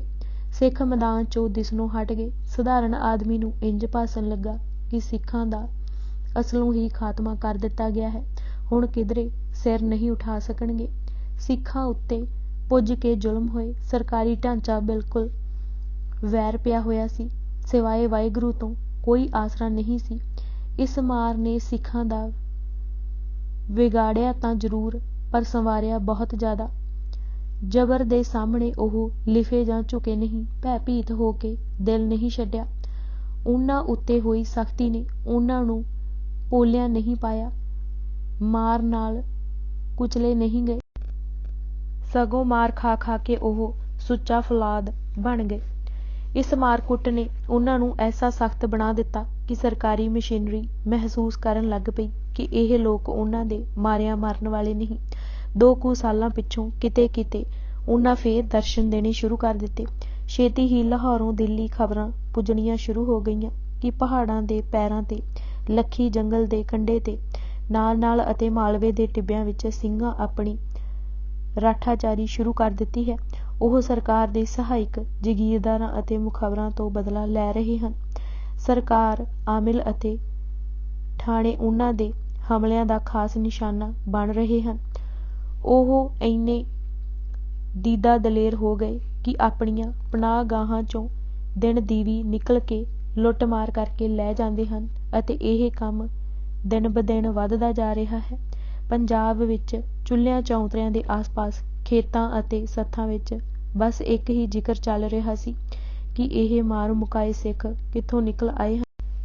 ਸਰਕਾਰ ਨੇ ਕੋਈ ਛੇਤੀ ਹੀ ਸਖਤ ਪ੍ਰਬੰਧ ਨਾ ਕੀਤਾ ਤਾਂ ਨਾ ਸਰਕਾਰ ਰਹੇਗੀ, ਨਾ ਲੋਕ ਜੋ ਇਹਨਾਂ ਨੂੰ ਦੁੱਖ ਦਿੰਦੇ ਰਹੇ ਹਨ। ਸਰਕਾਰ ਤੋਂ ਜੇ ਕੁਝ ਨਹੀਂ ਸੀ ਸਰਨਾ ਤਾਂ ਸਾਡਾ ਇਹਨਾਂ ਨਾਲ ਵੈਰ ਕਾਸ ਤੋਂ ਪੁਆ ਦਿੱਤਾ। ਕਹਿਰ ਸਾਈਂ ਦਾ ਇਸ ਕਿਸਮ ਦੇ ਲੋਕ ਹਨ ਇਹ। ਜਿੰਨੇ ਮਾਰੋ ਦੂਣੇ ਹੋ ਸਿਰ ਨੂੰ ਆਉਂਦੇ ਹਨ। ਹੈ ਭੋਰਾ ਮਾਸਾ ਡਰ ਇਹਨਾਂ ਦੀ ਖੱਲ ਵਿੱਚ। ਯਾ ਅੱਲਾ, ਰਹਿਮ ਕਰ ਆਪਣੇ ਮਾਸੂਮ ਮੋਮਨਾਂ 'ਤੇ। ਇਕੱਲਾ ਕਾਰਾ ਨਹੀਂ, ਇਸ ਹਾਲਤ ਦੇ ਕਈ ਕਾਰਨ ਸਨ। ਕੋਈ ਨਹੀਂ ਸੀ ਚਾਹੁੰਦਾ ਕਿ ਘਰ ਦਾ ਸੁੱਖ ਚੈਨ ਅਤੇ ਅਮਨ ਤੱਜ ਕੇ ਖਾਨਾ ਬਦੋਸ਼ਾਂ ਵਾਂਗ ਥਾਂ-ਥਾਂ ਧੱਕੇ ਖਾਂਦਾ ਫਿਰੇ ਅਤੇ ਸਰਕਾਰ ਉਸਨੂੰ ਜੰਗਲਾਂ ਜਾਨਵਰਾਂ ਵਾਂਗ ਅੱਗੇ ਲਾਈ ਉਸਦਾ ਸ਼ਿਕਾਰ ਖੇਡੇ। ਜ਼ਿੰਦਗੀ ਦੀਆਂ ਮਜਬੂਰੀਆਂ ਆਦਮੀ ਨੂੰ ਬਹੁਤ ਕੁਝ ਸਿਖਾ ਦਿੰਦੀਆਂ ਹਨ। ਇਸ ਹਾਲਤ ਵਿੱਚ ਉਹ ਇਹੋ ਜਿਹੇ ਕਾਰਨਾਮੇ ਕਰ ਗੁਜ਼ਰਦਾ ਹੈ ਕਿ ਆਮ ਤੌਰ 'ਤੇ ਸੁੱਖ ਦੀ ਹਾਲਤ ਵਿੱਚ ਕਿਸੇ ਤੋਂ ਇਸ ਦੀ ਉਮੀਦ ਨਹੀਂ ਕੀਤੀ ਜਾ ਸਕਦੀ। ਸਿੱਖਾਂ ਘਰ ਘਾਟ ਤਾਂ ਛੱਡ ਦਿੱਤੇ, ਪਰ ਜੰਗਲਾਂ ਵਿੱਚ ਵੀ ਉਹਨਾਂ ਨੂੰ ਕਿਸੇ ਟਿਕਣ ਨਾ ਦਿੱਤਾ। ਸਦਾ ਹੀ ਉਹਨਾਂ ਦੇ ਸਿਰਾਂ 'ਤੇ ਮੌਤ ਦਾ ਪਰਛਾਵਾਂ ਮੰਡਰਾਉਂਦਾ ਰਹਿੰਦਾ। ਸੁੱਤਿਆਂ ਜਾਗਦਿਆਂ ਮੌਤ ਮੂੰਹ ਅੱਡੀ ਸਿਰ 'ਤੇ ਖੜੀ ਹੈ। ਇਸ ਸਦਾ ਦੇ ਖੌਫ ਦੀ ਹਾਲਤ ਨੇ ਉਹਨਾਂ ਨੂੰ ਬਿਲਕੁਲ ਨਿਡਰ ਅਤੇ ਸਿਰੇ ਦੇ ਦਲੇਰ ਬਣਾ ਦਿੱਤਾ। ਜਦ ਬੰਦਾ ਮੌਤ ਨੂੰ ਤੁੱਛ ਸਮਝੇ ਅਤੇ ਉਸ ਨਾਲ ਮਖੌਲ ਕਰੇ ਤਾਂ ਉਹ ਵੀ ਸੰਗ ਦੀ ਛੇਤੀ ਲਾਗੇ ਨਹੀਂ ਢੁਕਦੀ। ਇਸ ਸਥਿਤੀ ਵਿੱਚ ਹੋ ਕੇ ਹੀ ਇਨਸਾਨ ਆਪਣੀ ਹੋਣੀ ਦਾ ਮਾਲਕ ਬਣਦਾ ਹੈ। ਗਰੀਬ ਥੁੜ ਅਤੇ ਫਾਕਿਆਂ ਦੇ ਸਤਾਏ ਹੋਏ ਅਤੇ ਦਿਨੋਂ ਦਿਨ ਮੌਤ ਦੀ ਖਾਈ ਵੱਲ ਧਕੀਂਦੇ ਜਾ ਰਹੇ ਸਿੱਖ ਭਿੱਖਿਆਂ ਦਾ ਮੁਰਦਾਰ ਖਾਣੋਂ ਤਾਂ ਰਹੇ, ਸਰਕਾਰ ਦੀ ਅਧੀਨਗੀ ਪ੍ਰਵਾਨ ਕਰਨੋਂ ਵੀ ਰਹੇ। ਆਪਣਾ ਧਰਮ ਤਿਆਗ ਦੀਨ ਕਬੂਲ ਕਰਕੇ ਘਰਾਂ ਨੂੰ ਵਾਪਸ ਮੁੜ ਆਉਣ ਦਾ ਤਾਂ ਸਵਾਲ ਹੀ ਪੈਦਾ ਨਹੀਂ ਸੀ ਹੁੰਦਾ। ਧਰਮ ਅਤੇ ਅਣਖ ਦੀ ਖਾਤਰ ਅਤੇ ਇਹਨਾਂ ਦੀ ਆਨ ਸ਼ਾਨ ਬਦਲੇ ਤਾਂ ਘਰ ਘਾਟ ਛੱਡੇ ਸਨ। ਫਿਰ ਉਦਰ ਪੂਰਤੀ ਲਈ ਕੁਝ ਤਾਂ ਹੀਲਾ ਚਾਹੀਦਾ ਸੀ। ਕੁਦਰਤ ਨੂੰ ਕਦਾਚਿਤ ਮਨਜ਼ੂਰ ਨਹੀਂ ਕਿ ਕੋਈ ਕਿਸੇ ਦੂਸਰੇ ਦਾ ਰਿਜ਼ਕ ਬੰਦ ਕਰੇ। ਜੇ ਕੋਈ ਇਸ ਵਾਸਤੇ ਆਪਣਾ ਬਲ ਬੁੱਧ ਨਾਲ ਹੀਲਾ ਕਰੇ ਅਤੇ ਕੁਦਰਤ ਉਸ ਲਈ ਵਸੀਲੇ ਪੈਦਾ ਕਰ ਦਿੰਦੀ ਹੈ। ਉਤਪੱਤੀ ਅਤੇ ਪਾਲਣਾ ਕੁਦਰਤ ਦੇ ਨਿਯਮ ਹਨ। ਇਸੇ ਨਿਯਮ ਤਹਿਤ ਸਿੰਘ ਤੇਗਾਂ ਸੂਤ ਕੇ ਆਪਣੇ ਘੋਰਨਿਆਂ ਵਿੱਚੋਂ ਨਿਕਲੇ ਅਤੇ ਉਸ ਇੱਜੜਾਂ 'ਤੇ ਜਾ ਪਏ ਜਿਨ੍ਹਾਂ ਗਰੀਬ ਅਤੇ ਥੁੜ ਦੀ ਮੰਦੀ ਹਾਲਤ ਵਿੱਚ ਉਹਨਾਂ ਦੇ ਸਿਰ ਸੁੱਟੀ ਹੋਈ ਸੀ। ਇਸ ਮਜਬੂਰੀ ਨੇ ਉਹਨਾਂ ਨੂੰ ਇਸ ਰਾਹੇ ਤੋਰਿਆ। ਉਹਨਾਂ ਨੇ ਫੈਸਲਾ ਕਰ ਲਿਆ ਕਿ ਭੁੱਖਿਆਂ ਸਹਿਕ ਕੇ ਸਸਤੀ ਮੌਤ ਨਹੀਂ ਵਿਆਜਣੀ। ਜਿਨ੍ਹਾਂ ਸਾਡੀ ਇਹ ਹਾਲਤ ਕੀਤੀ ਹੈ ਉਹਨਾਂ ਦੇ ਗਲ ਲੱਗ ਕੇ ਮਰ ਜਾਣਾ ਹੈ। ਮਰਨਾ ਹੀ ਹੈ ਤਾਂ ਦੁਸ਼ਮਣ ਦੇ ਤੁੰਮਣਾਂ ਦੇ ਤੁੰਮਣ ਮਾਰ ਕੇ ਮਰਨਾ ਹੈ। ਜਿਉਣਾ ਸਭ ਦਾ ਹੱਕ ਹੈ। ਉਹਨਾਂ ਸੋਚਿਆ ਕਿ ਜਿਹੜੀ ਸਰਕਾਰ ਉਹਨਾਂ ਦੇ ਜਿਉਣ ਦਾ ਹੱਕ ਮਾਰਦੀ ਹੈ ਉਹ ਸਰਕਾਰ ਬਰਬਾਦ ਕਰਨੀ ਹੈ। ਉਹ ਦ੍ਰਿੜ ਸਨ ਕਿ ਬਾਹਰੋਂ ਆਏ ਲੁਟੇਰਿਆਂ ਦਾ ਕੋਈ ਹੱਕ ਨਹੀਂ ਕਿ ਸਾਡੇ ਉੱਤੇ ਰਾਜ ਕਰਨ ਅਤੇ ਉਹਨਾਂ ਨੂੰ ਇਹ ਚੰਗੀ ਤਰ੍ਹਾਂ ਮਹਿਸੂਸ ਹੋ ਗਿਆ ਸੀ ਕਿ ਹੱਥ 'ਤੇ ਹੱਥ ਧਰ ਕੇ ਬੈਠੇ ਰਹਿਣ ਨਾਲ ਇਸ ਜ਼ਾਲਮ ਹਕੂਮਤ ਦੀ ਜੜ ਨਹੀਂ ਪੁੱਟੀ ਜਾਣੀ। ਦੁਸ਼ਟ ਕਸ਼ਟ ਖਿੜੇ ਮੱਥੇ ਸਹਾਰਦੇ ਹੋਏ ਜ਼ਿੰਦਗੀ ਨੂੰ ਕੁਰਬਾਨ ਕਰਕੇ ਹੀ ਆਜ਼ਾਦੀ ਹਾਸਿਲ ਹੋਵੇਗੀ। ਜੀਵਨ ਬਾਰੇ ਉਹਨਾਂ ਦਾ ਦ੍ਰਿਸ਼ਟੀਕੋਣ ਆਸ਼ਾਵਾਦੀ ਸੀ। ਹਰ ਹਾਲਤ ਵਿੱਚ ਉਹਨਾਂ ਚੜ੍ਹਦੀ ਕਲਾ ਵਿੱਚ ਹੀ ਰਹਿਣਾ ਸਿੱਖਿਆ ਸੀ। ਮਾਯੂਸੀ ਅਤੇ ਨਿਰਾਸ਼ਾ ਨਾਮ ਦੀ ਕੋਈ ਚੀਜ਼ ਉਹਨਾਂ ਦੇ ਸ਼ਬਦਕੋਸ਼ ਵਿੱਚ ਨਹੀਂ ਸੀ ਪਾਈ ਜਾਂਦੀ।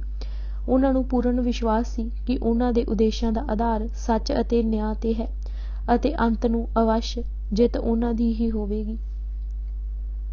ਸਾਹਿਬ ਸ੍ਰੀ ਗੁਰੂ ਗੋਬਿੰਦ ਸਿੰਘ ਜੀ ਦੀ ਸ਼ਹਾਦਤ ਤੋਂ ਪਿੱਛੋਂ ਉਹਨਾਂ ਦੇ ਕੀਤੇ ਕੰਮ ਨੂੰ ਸਾਂਭਣਾ ਅਤੇ ਅੱਗੇ ਤੋਰਨ ਵਾਲਾ ਕੋਈ ਨਹੀਂ ਸੀ ਰਿਹਾ ਅਤੇ ਸਾਰੇ ਸੋਚਦੇ ਸਨ ਕਿ ਹੁਣ ਕੀ ਬਣੇਗਾ। ਇਸ ਮਜ਼ਬੂਤ ਪੰਥ ਨੂੰ ਕੌਣ ਆਪਣੀ ਜਥੇਦਾਰੀ ਵਿੱਚ ਰੱਖ ਕੇ ਸੇਧ ਦੇਵੇਗਾ। ਇਹ ਠੱਗਾਂ ਚੋਰਾਂ ਜਾਂ ਟੁੱਕੜ ਗਦਾਈਆਂ ਦਾ ਟੋਲਾ ਤਾਂ ਹੈ ਹੀ ਨਹੀਂ ਸੀ। ਸਿੰਘਾਂ ਸਰਦਾਰਾਂ ਸੰਤ ਸਿਪਾਹੀਆਂ ਦੀ ਜਮਾਤ ਜੇ ਕਿਸੇ ਰਾਜਸੀ ਭੈ ਜਾਂ ਲਾਲਚ ਨੂੰ ਖਾਤਰ ਵਿੱਚ ਨਹੀਂ ਸਨ ਲਿਆਉਣ ਵਾਲੇ। ਕਿਸੇ ਉੱਚ ਕੋਟੀ ਦੇ ਆਗੂ ਤੋਂ ਬਿਨਾਂ ਜਾਬਰ ਹਕੂਮਤ ਸਭ ਕੁਝ ਸਮੇਟ ਕੇ ਰੱਖ ਦੇਵੇਗੀ। ਇਸ ਨਾਜ਼ੁਕ ਸਮੇਂ ਕੌਮ ਨੂੰ ਇੱਕ ਨਿਹਾਇਤ ਆਲਾ ਜਥੇਦਾਰ ਮਿਲ ਗਿਆ ਅਤੇ ਉਹ ਸੀ ਬੰਦਾ ਸਿੰਘ ਬਹਾਦਰ, ਜਿਸ ਦੀ ਯੋਗ ਅਗਵਾਈ ਥੱਲੇ ਖਾਲਸਾ ਪੰਥ ਖੂਬ ਵਧਿਆ ਫੁੱਲਿਆ ਅਤੇ ਸ਼ਕਤੀਸ਼ਾਲੀ ਬਣ ਗਿਆ। ਮੁਗਲ ਰਾਜ ਦੀ ਹੰਕਾਰ ਨਾਲ ਆਕੜੀ ਧੌਣ ਮਰੋੜ ਕੇ ਰੱਖ ਦਿੱਤੀ। ਬੰਦਾ ਸਿੰਘ ਬਹਾਦਰ ਦੀ ਸ਼ਹਾਦਤ ਤੋਂ ਬਾਅਦ ਮੁਗਲ ਸਰਕਾਰ ਨੇ ਸਾਰੇ ਮੁਲਕ ਵਿੱਚ ਪੱਲਾ ਫੇਰਤਾ ਕਿ ਸਿੱਖ ਬਿਲਕੁਲ ਖਤਮ ਕਰ ਦਿੱਤੇ ਗਏ ਹਨ। ਹੁਣ ਕਿਸੇ ਦਾ ਕੋਈ ਭੈ ਨਹੀਂ ਰਿਹਾ। ਇਸ ਔਖ ਦੇ ਸਮੇਂ ਉਹ ਨਿਸ਼ਚੇ ਸਨ ਕਿ ਉਹਨਾਂ ਵਿੱਚੋਂ ਹੀ ਕੋਈ ਸੂਰਮਾ ਉੱਠ ਕੇ ਪੰਥ ਦੀ ਜਥੇਦਾਰੀ ਸੰਭਾਲੇਗਾ ਅਤੇ ਜ਼ੁਲਮ ਜ਼ਬਰ ਦੇ ਚੜ੍ਹੇ ਤੂਫਾਨ ਮੂਹਰੇ ਸੀਨਾ ਤਾਣ ਕੇ ਖੜਾ ਹੋ ਜਾਵੇਗਾ। ਬਾਹਰੋਂ ਆਏ ਲੋਟੂਆਂ ਅਤੇ ਧਾੜਵੀਆਂ ਦੀ ਅਤਿਆਚਾਰੀ ਸਰਕਾਰ ਉੱਤੇ ਨਾ ਕਿਸੇ ਤਰ੍ਹਾਂ ਦਾ ਭਰੋਸਾ ਕਰਨਾ ਹੈ ਅਤੇ ਨਾ ਹੀ ਇਸ ਨੂੰ ਪੰਜਾਬ ਅਤੇ ਹਿੰਦੁਸਤਾਨ ਦੀ ਸਰਜ਼ਮੀਨ 'ਤੇ ਜਿਉਂਦੇ ਹੀ ਛੱਡਣਾ ਹੈ। ਹਰ ਕੀਮਤ 'ਤੇ ਇਸ ਮੁਗਲ ਹਕੂਮਤ ਦਾ ਨਾਮੋ ਨਿਸ਼ਾਨ ਮਿਟਾ ਦੇਣਾ ਹੈ। ਇਹ ਸਨ ਖਿਆਲ, ਜਜ਼ਬੇ ਅਤੇ ਨਿਸ਼ਚੇ ਜੋ ਉਹਨਾਂ ਦੇ ਸੀਨਿਆਂ ਵਿੱਚ ਚੜੇ ਸਮੁੰਦਰ ਵਾਂਗ ਉਬਾਲੇ ਖਾਂਦੇ ਸਨ। ਸੋ ਸਿੰਘਾਂ ਨੇ ਮੁਗਲਾਂ ਨਾਲ ਥਾਂ ਥਾਂ ਤੇ ਟੱਕਰ ਲੈਣ ਦਾ ਮੁੱਖ ਪ੍ਰਯੋਜਨ ਬਣਾ ਲਿਆ। ਕਮਰ ਕੱਸੇ ਕਰਕੇ ਸਿੰਘ ਮੈਦਾਨਾਂ ਵਿੱਚ ਨਿੱਤਰ ਪਏ। ਦੂਰ ਤੱਕ ਇਲਾਕੇ ਉਗਰਾ ਲਏ। ਜੋ ਅੜਿਆ ਝਾੜ ਕੇ ਰੱਖ ਦਿੱਤਾ। ਮੁਗਲ ਸਰਕਾਰ ਦੇ ਹਮਾਇਤੀਆਂ ਤੋਂ ਗਿਣ ਗਿਣ ਬਦਲੇ ਲੈਣ ਲੱਗੇ। ਫੌਜ ਮਗਰ ਤਾਂ ਪਵੇ ਪਰ ਬਣੇ ਕੁਝ ਨਾ। ਸਿੱਖਾਂ ਦਾ ਕਾਮਯਾਬੀ ਦੇ ਕਾਰਨਾਂ ਵਿੱਚੋਂ ਇੱਕ ਇਹ ਵੀ ਸੀ ਕਿ ਮੁਗਲ ਰਾਜਸੀ ਢਾਂਚੇ ਨੂੰ ਉਹਨਾਂ ਨੇ ਆਪ ਹੀ ਖੋਖਲਾ ਕਰ ਛੱਡਿਆ ਸੀ। ਮੁਗਲ ਬਾਦਸ਼ਾਹ ਅਤੇ ਸਭ ਵਜ਼ੀਰ ਅਮੀਰ ਐਸ਼ੋ ਇਸ਼ਰਤ ਦੀ ਜ਼ਿੰਦਗੀ ਬਤੀਤ ਕਰ ਰਹੇ ਸਨ। ਜਿੱਥੇ ਐਸ਼ ਉੱਥੇ ਆਲਸ ਅਤੇ ਦਲਿੱਦਰ ਪਹਿਲਾਂ। ਹਕੂਮਤ ਦਾ ਦਬਦਬਾ ਕਾਇਮ ਰੱਖਣ ਅਤੇ ਅਮਨ ਅਮਾਨ ਦੀ ਰਾਖੀ ਲਈ ਕਸ਼ਟ ਸਹਾਰਨ ਮੁਹਿੰਮਾਂ ਤੇ ਜਾਣ। ਲੁਟੇਰੇ ਅਤੇ ਚੋਰ ਉਚੱਕੇ ਜੋ ਥਾਂ ਥਾਂ ਸਿਰ ਚੁੱਕ ਰਹੇ ਸਨ, ਉਹਨਾਂ ਦੀ ਸੁਧਾਈ ਕਰਨ ਜਾਣ ਲਈ ਕੋਈ ਵੀ ਸਫ਼ਰ ਦੀ ਸਖਤੀ ਸਹਾਰਨ ਨੂੰ ਤਿਆਰ ਨਹੀਂ ਸੀ। ਜੇ ਕਿਸੇ ਨੂੰ ਕਿਧਰੇ ਜਾਣਾ ਵੀ ਪੈਂਦਾ ਤਾਂ ਪਾਲਕੀਆਂ ਵਿੱਚ ਬੈਠ ਕੇ ਆਪਣੇ ਮੌਜ ਮੇਲੇ ਦਾ ਸਮਾਨ ਨਾਲ ਲੈ ਕੇ ਜਾਂਦੇ। ਪਾਨ ਹੁੱਕੇ ਸ਼ਰਾਬ ਦਾ ਤਾਂ ਲੜਾਈ ਦੇ ਮੈਦਾਨ ਵਿੱਚ ਵੀ ਚੇਤਾ ਨਾ ਭੁੱਲਦਾ। ਵੱਡੇ ਅਫਸਰਾਂ ਦੇ ਟੱਬਰ ਟੀਹਰ ਪਾਲਕੀਆਂ ਵਿੱਚ ਬੈਠ ਕੇ ਨਾਲ ਜਾਂਦੇ। ਸ਼ਾਹੀ ਦਰਬਾਰ ਧੜੇਬੰਦੀ ਦਾ ਸ਼ਿਕਾਰ ਹੋਇਆ ਰਹਿੰਦਾ। ਅਮੀਰ ਵਜ਼ੀਰ ਹਕੂਮਤ ਦੀ ਮਜ਼ਬੂਤੀ ਅਤੇ ਮੁਲਕ ਵਿੱਚ ਅਮਨ ਅਮਾਨ ਬਣਾਈ ਰੱਖਣ ਵਿੱਚ ਇੰਨੀ ਦਿਲਚਸਪੀ ਨਾ ਲੈਂਦੇ ਜਿੰਨੀ ਆਪਣੇ ਨਿੱਜੀ ਸਵਾਰਥਾਂ ਪ੍ਰਤੀ। ਆਪਣੇ ਵਿਰੋਧੀ ਨੂੰ ਬਾਦਸ਼ਾਹ ਦੀਆਂ ਨਜ਼ਰਾਂ ਵਿੱਚ ਡੇਗਣ ਲਈ ਕਮੀਨੀ ਤੋਂ ਕਮੀਨੀ ਹਰਕਤ ਕਰਨੋਂ ਵੀ ਬਾਜ਼ ਨਾ ਆਉਂਦੇ। ਇੱਕ ਦੂਜੇ ਦੀਆਂ ਲੱਤਾਂ ਖਿੱਚਦੇ ਰਹਿੰਦੇ ਤਾਂ ਕਿ ਕੋਈ ਬਾਦਸ਼ਾਹ ਦੀਆਂ ਨਜ਼ਰਾਂ ਵਿੱਚ ਖੁੱਭ ਨਾ ਜਾਵੇ ਅਤੇ ਉਹ ਪਿਛਾਂਹ ਰਹਿ ਜਾਣ। ਹਰ ਇੱਕ ਨੂੰ ਹੋੜ ਇਹ ਲੱਗੀ ਰਹਿੰਦੀ ਸੀ ਕਿ ਉਹ ਬਾਦਸ਼ਾਹ ਦੇ ਜ਼ਿਆਦਾ ਤੋਂ ਜ਼ਿਆਦਾ ਕਰੀਬ ਹੋਵੇ ਅਤੇ ਦੂਜਿਆਂ ਨੂੰ ਪਿਛਾਂਹ ਸੁੱਟ ਵੱਡੇ ਤੋਂ ਵੱਡੇ ਮਰਤਬੇ ਤੇ ਬਿਰਾਜਮਾਨ ਹੋ ਜਾਵੇ ਅਤੇ ਫਿਰ ਇਸਨੂੰ ਆਪਣੀ ਆਲ ਔਲਾਦ ਲਈ ਰਾਖਵਾਂ ਕਰ ਛੱਡੇ। ਦਿੱਲੀ ਦਰਬਾਰ ਦੀ ਇਸ ਘਟੀਆ ਰਾਜਸੀ ਖਿੱਚਧੂ ਨੇ ਲਾਹੌਰ ਦੇ ਗਵਰਨਰ ਨੂੰ ਵੀ ਆਪਣੀ ਲਪੇਟ ਵਿੱਚ ਲੈ ਲਿਆ ਸੀ। ਦੁਚਿੱਤੀ ਵਿੱਚ ਹੁੰਦਾ ਹੋਇਆ ਉਹ ਪੰਜਾਬ ਦੇ ਉਲਝੇ ਮਾਮਲਿਆਂ ਨੂੰ ਸੁਲਝਾਉਣ ਲਈ ਇੱਕ ਧਿਆਨ ਹੋ ਸਕੇ, ਇਹ ਸੰਭਵ ਨਹੀਂ ਸੀ। ਸਿੰਘਾਂ ਲਈ ਇਹ ਸਥਿਤੀ ਬੜੀ ਮੁਆਫਿਕ ਸੀ। ਉਹ ਆਪਣੀਆਂ ਲੁਕਣ ਥਾਵਾਂ ਚੋਂ ਬਾਹਰ ਆ ਕੇ ਏਕਾ-ਏਕ ਝਪਟਦੇ ਅਤੇ ਬੜੀ ਦੂਰ ਤੱਕ ਪੰਜਾ ਮਾਰ ਲਿਆਉਂਦੇ। ਅਬਦੁਸ ਸਮਦ ਖਾਂ ਦਲੇਰ ਜੰਗ ਅਤੇ ਜ਼ਕਰੀਆ ਖਾਂ ਦੋਵੇਂ ਪਿਓ ਪੁੱਤ ਵਾਰੋ ਵਾਰੀ ਪੰਜਾਬ ਦੇ ਗਵਰਨਰ ਰਹੇ ਹਨ। ਇਹਨਾਂ ਦੇ ਵਿਰੋਧੀ ਦਿੱਲੀ ਬੈਠੇ ਤਾਰ ਹਿਲਾਉਂਦੇ ਅਤੇ ਇਹਨਾਂ ਲਈ ਮੁਸ਼ਕਲਾਂ ਖੜੀਆਂ ਕਰਦੇ ਰਹਿੰਦੇ। ਲੋੜ ਪੈਣ ਤੇ ਰੁਪਏ ਪੈਸੇ ਨਾਲ ਇਮਦਾਦ ਕਰਕੇ ਪੰਜਾਬ ਵਿੱਚ ਗੜਬੜ ਫੈਲਾਉਂਦੇ ਅਤੇ ਬਗਾਵਤ ਲਈ ਉਭਾਰਦੇ। ਇਸ ਘਿਨਾਉਣੀ ਸਿਆਸਤ ਦੇ ਤਹਿਤ ਜੋ ਮੰਦੇ ਕਾਰੇ ਹੁੰਦੇ ਰਹੇ, ਇਤਿਹਾਸ ਦੇ ਪੰਨਿਆਂ ਤੇ ਉਹਨਾਂ ਦੇ ਲਿਖਤੀ ਅਤੇ ਅਕੱਟ ਸਬੂਤ ਮੌਜੂਦ ਹਨ। ਸਮਕਾਲੀ ਇਤਿਹਾਸਕਾਰ ਕਾਫੀ ਖਾਂ ਦੱਸਦਾ ਹੈ ਕਿ ਸੱਯਦ ਭਰਾ ਗਵਰਨਰ ਲਾਹੌਰ ਦੇ ਵਿਰੁੱਧ ਕਸੂਰ ਦੇ ਅਫਗਾਨਾਂ ਨੂੰ ਗੜਬੜ ਲਈ ਉਭਾਰਦੇ ਰਹਿੰਦੇ ਸਨ। ਮੁਗਲ ਦਰਬਾਰ ਵਿੱਚ ਦੋ ਪਾਰਟੀਆਂ ਸਨ, ਇੱਕ ਤੁਰਾਨੀ ਪਾਰਟੀ ਅਤੇ ਦੂਸਰੀ ਹਿੰਦੁਸਤਾਨੀ। ਅਬਦੁਸ ਸਮਦ ਖਾਂ ਅਤੇ ਜ਼ਕਰੀਆ ਖਾਂ ਤੁਰਾਨੀ ਧੜੇ ਨਾਲ ਸੰਬੰਧਿਤ ਸਨ ਅਤੇ ਸੱਯਦ ਭਰਾ ਹਿੰਦੁਸਤਾਨੀ ਪਾਰਟੀ ਦੇ ਆਗੂ ਸਨ। ਈਸਾ ਖਾਨ ਮੰਝ, ਜਿਸਦਾ ਇਲਾਕਾ ਮੰਝਕੀ ਕਹਿਲਾਉਂਦਾ ਸੀ, ਦਰਿਆ ਸਤਲੁਜ ਦੇ ਦੋਹੇਂ ਪਾਸੇ ਸਥਿਤ ਸੀ। ਨੂੰ ਸ਼ਮਸ਼ੂਦੌਲਾ ਖਾਨ ਦੌਰਾਨ ਦੀ ਸਰਪ੍ਰਸਤੀ ਹਾਸਿਲ ਸੀ ਅਤੇ ਇਹ ਅੱਗੇ ਬਾਦਸ਼ਾਹ ਸ਼ਾਹ ਮੁਹੰਮਦ ਦਾ ਬੜਾ ਚਹੇਤਾ ਸੀ। ਪੰਜਾਬ ਵਿੱਚ ਈਸਾ ਖਾਨ ਮੰਝ ਬੜਾ ਮਗਰੂਰ ਅਤੇ ਬੇਲਗਾਮ ਬੰਦਾ ਸੀ। ਦਿੱਲੀ ਸਰਕਾਰ ਪੰਜਾਬ ਦੀ ਸਹਾਇਤਾ ਕਰਨੋਂ ਅਸਮਰੱਥ। ਦਿੱਲੀ ਸਰਕਾਰ ਦਾ ਆਪਣਾ ਇੰਜਰ ਪਿੰਜਰ ਖੋਚਲਾ ਹੋਇਆ ਪਿਆ ਸੀ ਅਤੇ ਉਹ ਲਾਹੌਰ ਦੇ ਸੂਬੇਦਾਰ ਦੀ ਸਿੱਖਾਂ ਵਿਰੁੱਧ ਕੋਈ ਵੀ ਸਹਾਇਤਾ ਕਰਨੋਂ ਮੂਲੋਂ ਅਸਮਰੱਥ ਸੀ। ਉਹ ਇਕੱਲਾ ਹੀ ਸਿੱਖਾਂ ਨਾਲ ਨਿਪਟਣ ਲਈ ਮਜਬੂਰ ਸੀ। ਉਸਦੀ ਸਾਰੀ ਸੈਨਿਕ ਅਤੇ ਪੁਲਿਸ ਸ਼ਕਤੀ ਲਾਹੌਰ, ਜੋ ਰਾਜਧਾਨੀ ਸੀ, ਵਿਖੇ ਕੇਂਦਰਿਤ ਸੀ। ਜਿਸ ਪਾਸੇ ਲੋੜ ਪੈਂਦੀ, ਇੱਥੇ ਲੋੜੀਂਦੀ ਫੌਜ ਭੇਜ ਕੇ ਗੜਬੜ ਨੂੰ ਦਬਾਇਆ ਜਾਂਦਾ। ਸਿੱਖਾਂ ਦੀ ਲੁੱਟ ਖੋਹ ਅਤੇ ਲਾਹੌਰ ਦੀਆਂ ਕੰਧਾਂ ਤੱਕ ਹੁੰਦੀ ਸੀ। ਦੂਰ ਦਰਾਡੇ ਸ਼ਹਿਰ ਅਤੇ ਕਸਬੇ ਬੁਰੀ ਤਰ੍ਹਾਂ ਉਹਨਾਂ ਦੀ ਮਾਰ ਥੱਲੇ ਆਉਂਦੇ। ਉਸ ਵੇਲੇ ਖਬਰ ਰਸਾਨੀ ਅਤੇ ਆਵਾਜਾਈ ਦੇ ਸਾਧਨ ਵੀ ਚੰਗੇ ਨਹੀਂ ਸਨ। ਜਦ ਖਬਰ ਮਿਲਦੀ, ਉਹ ਵੀ ਕਈ ਦਿਨਾਂ ਬਾਅਦ ਕਿ ਫਲਾਣਾ ਇਲਾਕਾ ਸਿੱਖਾਂ ਨੇ ਉਗਰਾ ਲਿਆ ਹੈ ਜਾਂ ਲੁੱਟ ਲਿਆ ਹੈ, ਤਾਂ ਲਾਹੌਰੋਂ ਉਸ ਦੀ ਸੁਧਾਈ ਲਈ ਫੌਜ ਤੁਰਦੀ ਤਦ ਤੱਕ ਉਹ ਕਿਤੇ ਦੀ ਕਿਤੇ ਨਿਕਲ ਗਏ ਹੁੰਦੇ। ਸਿੱਖਾਂ ਨੇ ਆਪਣੀ ਮਾਰ ਧਾੜ ਦੀ ਕਾਰਵਾਈ ਆਪਣੀਆਂ ਪਨਾਹਗਾਹਾਂ ਦੇ ਨਾਲ ਲੱਗਵੇਂ ਇਲਾਕਿਆਂ ਵਿੱਚ ਆਰੰਭ ਕੀਤੀ। ਜਿਉਂ-ਜਿਉਂ ਸਾਜੋ ਸਮਾਨ, ਹਥਿਆਰ ਪੱਤਾ ਅਤੇ ਘੋੜੇ ਹੱਥ ਲੱਗਦੇ ਅਤੇ ਉਹਨਾਂ ਦੀ ਤਾਕਤ ਵੱਧਦੀ ਗਈ, ਉਹਨਾਂ ਨੇ ਆਪਣੀ ਮਾਰ ਦੀ ਹੱਦ ਦੂਰ ਦੇ ਸ਼ਹਿਰਾਂ ਕਸਬਿਆਂ ਤੱਕ ਵਧਾ ਲਈ। ਉਹਨਾਂ ਦੇ ਆ ਪੈਣ ਦਾ ਕੋਈ ਨਿਸ਼ਚਿਤ ਸਮਾਂ ਨਹੀਂ ਸੀ ਹੁੰਦਾ। ਦਿਨੇ ਵੀ ਆਣ ਦਰਸ਼ਨ ਦਿੰਦੇ ਸਨ, ਪਰ ਬਹੁਤੀ ਵਾਰੀ ਰਾਤ ਆ ਛਾਪਾ ਮਾਰਦੇ। ਫਿਰ ਕਿਸੇ ਇੱਕ ਥਾਂ 'ਤੇ ਨਹੀਂ, ਕਈਆਂ ਥਾਵਾਂ 'ਤੇ ਖਿੱਲਰ ਕੇ ਪੈਂਦੇ। ਉਹ ਹਰ ਤਰ੍ਹਾਂ ਦੇ ਢੰਗ ਅਪਣਾਉਂਦੇ। ਅੱਜ ਇੱਕ ਥਾਂ ਉੱਤੇ ਜਾ ਪਏ, ਉਸਨੂੰ ਝਾੜ ਪੂੰਝ ਲਿਆ। ਅਗਲੇ ਦਿਨ 40-50 ਮੀਲ ਦੂਰ ਕਿਸੇ ਥਾਂ ਜਾ ਫਤਿਹ ਗਜਾਈ ਅਤੇ ਉਸਦੀ ਸਾਫ਼ ਸਫਾਈ ਕਰ ਦਿੱਤੀ, ਅਤੇ ਪਰਸੋਂ ਇੰਝ ਹੀ ਹੋਰ ਕਿਸੇ ਥਾਂ ਜਾ ਖੜ ਕੇ ਪਿੱਛਾ ਕਰਨ ਵਾਲਿਆਂ ਉੱਤੇ ਘਾਤ ਲਾ ਕੇ ਹਮਲਾ ਕਰਦੇ। ਜਿੱਥੇ ਫੌਜ ਦਾ ਡੇਰਾ ਹੁੰਦਾ, ਉੱਥੇ ਰਾਤ ਨੂੰ ਛਪੋਲ ਮਾਰਦੇ। ਫੌਜ ਵਿੱਚ ਸਾਰੀ ਰਾਤ ਲਾਲਾ ਲਾਲਾ ਹੁੰਦੀ ਰਹਿੰਦੀ। ਦਿਨੇ ਰਾਤ ਕਿਸੇ ਵੇਲੇ 2 ਪਲ ਚੈਨ ਦੇ ਨਾ ਮਿਲਦੇ। ਕਿਸੇ ਨੂੰ ਅਗਾਊਂ ਖਬਰ ਨਾ ਲੱਗਦੀ ਕਿ ਸਿੰਘਾਂ ਦਾ ਅਗਲਾ ਨਿਸ਼ਾਨਾ ਕਿੱਥੇ ਪੈਣਾ ਹੈ। ਜੇ ਕੋਈ ਉਹਨਾਂ ਦੀ ਮੁਖਬਰੀ ਕਰਦਾ ਜਾਂ ਕਿਸੇ ਤਰੀਕੇ ਨਾਲ ਉਹਨਾਂ ਦਾ ਨੁਕਸਾਨ ਕਰਾ ਦਿੰਦਾ ਤਾਂ ਭੌਂਦੇ ਹੀ ਅਸਮਾਨੀ ਬਿਜਲੀ ਵਾਂਗ ਉਸ 'ਤੇ ਡਿੱਗਦੇ, ਉਸਦੀ ਸਾਰੀ ਫਸਲ ਸਾੜ ਫੂਕ ਦਿੰਦੇ, ਮਾਲ ਡੰਗਰ ਸਭ ਹਿੱਕ ਕੇ ਲੈ ਜਾਂਦੇ ਅਤੇ ਟੱਬਰ ਦੇ ਜੀਅ ਮਾਰ ਮੁਕਾਉਂਦੇ। ਇਸ ਤਰ੍ਹਾਂ ਕਰਨ ਨਾਲ ਲੋਕਾਂ ਵਿੱਚ ਐਸੀ ਦਹਿਸ਼ਤ ਫੈਲੀ ਕਿ ਹੁਣ ਕੋਈ ਵੀ ਅੱਗੇ ਹੋ ਕੇ ਫੌਜ ਦੀ ਸਹਾਇਤਾ ਕਰਨ ਨੂੰ ਤਿਆਰ ਨਹੀਂ ਸੀ ਹੁੰਦਾ। ਇਸ ਸਮੇਂ ਲੁਟੇਰਿਆਂ ਦਾ ਵੀ ਦਾਅ ਫੱਬ ਗਿਆ। ਸਿੱਖਾਂ ਦੇ ਭੇਸ ਵਿੱਚ ਉਹਨਾਂ ਆਮ ਲੋਕਾਂ ਨੂੰ ਲੁੱਟਣਾ ਸ਼ੁਰੂ ਕਰ ਦਿੱਤਾ। ਰਸਤਿਆਂ ਵਿੱਚ ਲੁੱਟਾਂ ਖੋਹਾਂ ਦੀਆਂ ਘਟਨਾਵਾਂ ਵੀ ਆਮ ਹੋ ਗਈਆਂ ਅਤੇ ਦੇਸ਼ ਵਿੱਚ ਬਦਅਮਨੀ ਫੈਲ ਗਈ। ਸ਼ਾਹਰਾਹਾਂ 'ਤੇ ਆਵਾਜਾਈ ਬੰਦ ਹੋ ਗਈ। ਸਿੱਖਾਂ ਨੂੰ ਇਹ ਪ੍ਰਵਾਨ ਨਹੀਂ ਸੀ ਕਿ ਉਹਨਾਂ ਦੇ ਭੇਸ ਵਿੱਚ ਅਤੇ ਉਹਨਾਂ ਦੇ ਨਾਂ 'ਤੇ ਕੋਈ ਲੁਟੇਰਾ ਆਮ ਲੋਕਾਂ ਨੂੰ ਲੁੱਟੇ। ਉਹਨਾਂ ਦੀ ਟੱਕਰ ਤਾਂ ਸਰਕਾਰ ਨਾਲ ਸੀ, ਜਿਸ ਨੂੰ ਹਰ ਹਾਲਤ ਵਿੱਚ ਬਰਬਾਦ ਕਰਨ ਲਈ ਉਹ ਤੁਲੇ ਹੋਏ ਸਨ। ਲੋਕਾਂ ਦੀ ਲੁੱਟ ਲੁਟੇਰਿਆਂ ਹੱਥੋਂ ਉਹ ਕਿਵੇਂ ਸਹਾਰ ਸਕਦੇ ਸਨ? ਸਰਕਾਰ ਤਾਂ ਲੁਟੇਰਿਆਂ ਦਾ ਕੁਝ ਨਾ ਵਿਗਾੜ ਸਕੀ, ਪਰ ਸਿੰਘਾਂ ਨੇ ਸੂਹਾਂ ਕੱਢ ਕੇ ਲੋਟੂ ਢਾਣੀਆਂ ਫੜ ਕੇ ਕਤਲ ਕੀਤੀਆਂ, ਅਨੇਕਾਂ ਦੇ ਹੱਥ ਪੈਰ ਵੱਢ ਦਿੱਤੇ। ਲੁਟੇਰਿਆਂ ਨੂੰ ਐਸਾ ਸੌਦਾ ਲਾਇਆ ਕਿ ਦਿਨਾਂ ਵਿੱਚ ਹੀ ਰਸਤੇ ਖੁੱਲ੍ਹ ਗਏ। ਜੋ ਸਰਕਾਰ ਨਾ ਕਰ ਸਕੀ, ਸਿੰਘਾਂ ਨੇ ਕਰ ਵਿਖਾਇਆ। ਬਘਿਆੜ ਭੇਡਾਂ ਬੱਕਰੀਆਂ 'ਤੇ ਭਾਰੂ ਹੈ, ਪਰ ਸ਼ੇਰ ਮੂਹਰੇ ਬੇਵੱਸ ਹੈ। ਲੁਟੇਰਿਆਂ ਦੀ ਇਹੋ ਹਾਲਤ ਹੋਈ। ਅਬਦੁਲ ਸਮਦ ਖਾਂ ਦਲੇਰੇ ਜੰਗ ਸਿੱਖਾਂ ਦੇ ਦਮਨ ਵਿੱਚ ਅਸਫਲ। ਬੰਦਾ ਸਿੰਘ ਬਹਾਦਰ ਦਾ ਗੁਰਦਾਸ ਨੰਗਲ ਦੇ ਘੇਰੇ 'ਚੋਂ ਫੜੇ ਜਾਣਾ ਅਬਦੁਲ ਸਮਦ ਖਾਂ ਲਈ ਬੜੀ ਵੱਡੀ ਜਿੱਤ ਸੀ।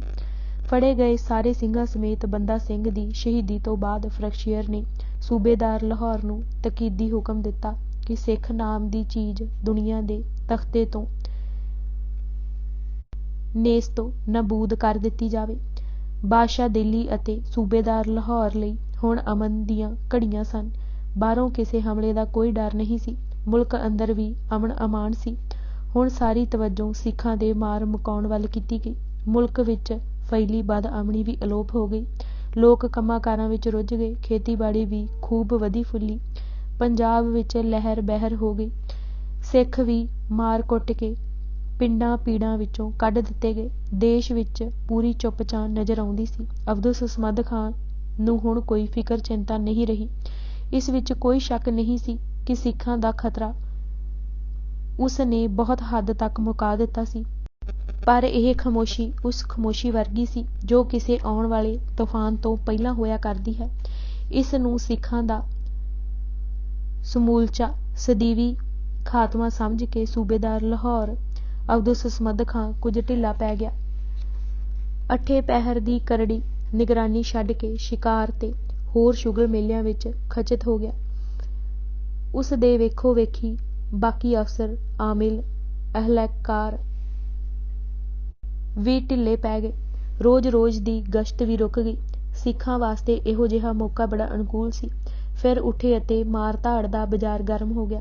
ਸਾਰੇ ਦੇਸ਼ ਵਿੱਚ ਸਿਰਿਓਂ ਸਿਰੀ ਅੱਜ ਇੱਥੇ ਪਏ, ਕੱਲ੍ਹ ਉੱਥੇ ਪਏ ਅਤੇ ਚਰਚੇ ਹੋਰ ਵਧਣ ਲੱਗੇ। ਕਨ੍ਹੱਈਆ ਲਾਲ ਕਹਿੰਦਾ ਹੈ ਕਿ ਸਿੱਖ ਆਪਣੀਆਂ ਸਰਕਾਰ ਵਿਰੋਧੀ ਕਾਰਵਾਈਆਂ ਵਿੱਚ ਇੰਨੇ ਦੀਦਾ ਦਲੇਰ ਹੋ ਗਏ ਕਿ ਦਿਨ ਦੀਵੀ ਨਗਰਾਂ ਅਤੇ ਸ਼ਹਿਰਾਂ ਵਿੱਚ ਆਣ ਵੜਦੇ ਅਤੇ ਦੁਕਾਨਾਂ ਬਾਜ਼ਾਰਾਂ ਲੁੱਟ-ਪੁੱਟ, ਮਾਲ ਘੋੜਿਆਂ ਉੱਤੇ ਰੱਖ ਕੇ ਵੇਖਦਿਆਂ ਵੇਖਦਿਆਂ ਹੀ ਹਵਾ ਹੋ ਜਾਂਦੇ। ਨਦੀ ਨਾਲਿਆਂ ਦੇ ਕੰਢੇ, ਧੋਬੀ ਘਾਟ ਅਤੇ ਖੂਹਾਂ ਤੇ ਧੁੱਪਦੇ ਕੱਪੜੇ ਖੋਹ ਖਿੰਝ ਕੇ ਲੈ ਜਾਂਦੇ। ਚੌਧਰੀਆਂ, ਨੰਬਰਦਾਰਾਂ ਅਤੇ ਸਰਕਾਰੀ ਹਮਾਇਤੀਆਂ ਦੇ ਡੇਰੇ ਤੇ ਪਸ਼ੂਆਂ ਵਾਲੇ ਵਾੜੇ ਉਹਨਾਂ ਦੇ ਖਾਸ ਨਿਸ਼ਾਨੇ ਬਣਦੇ।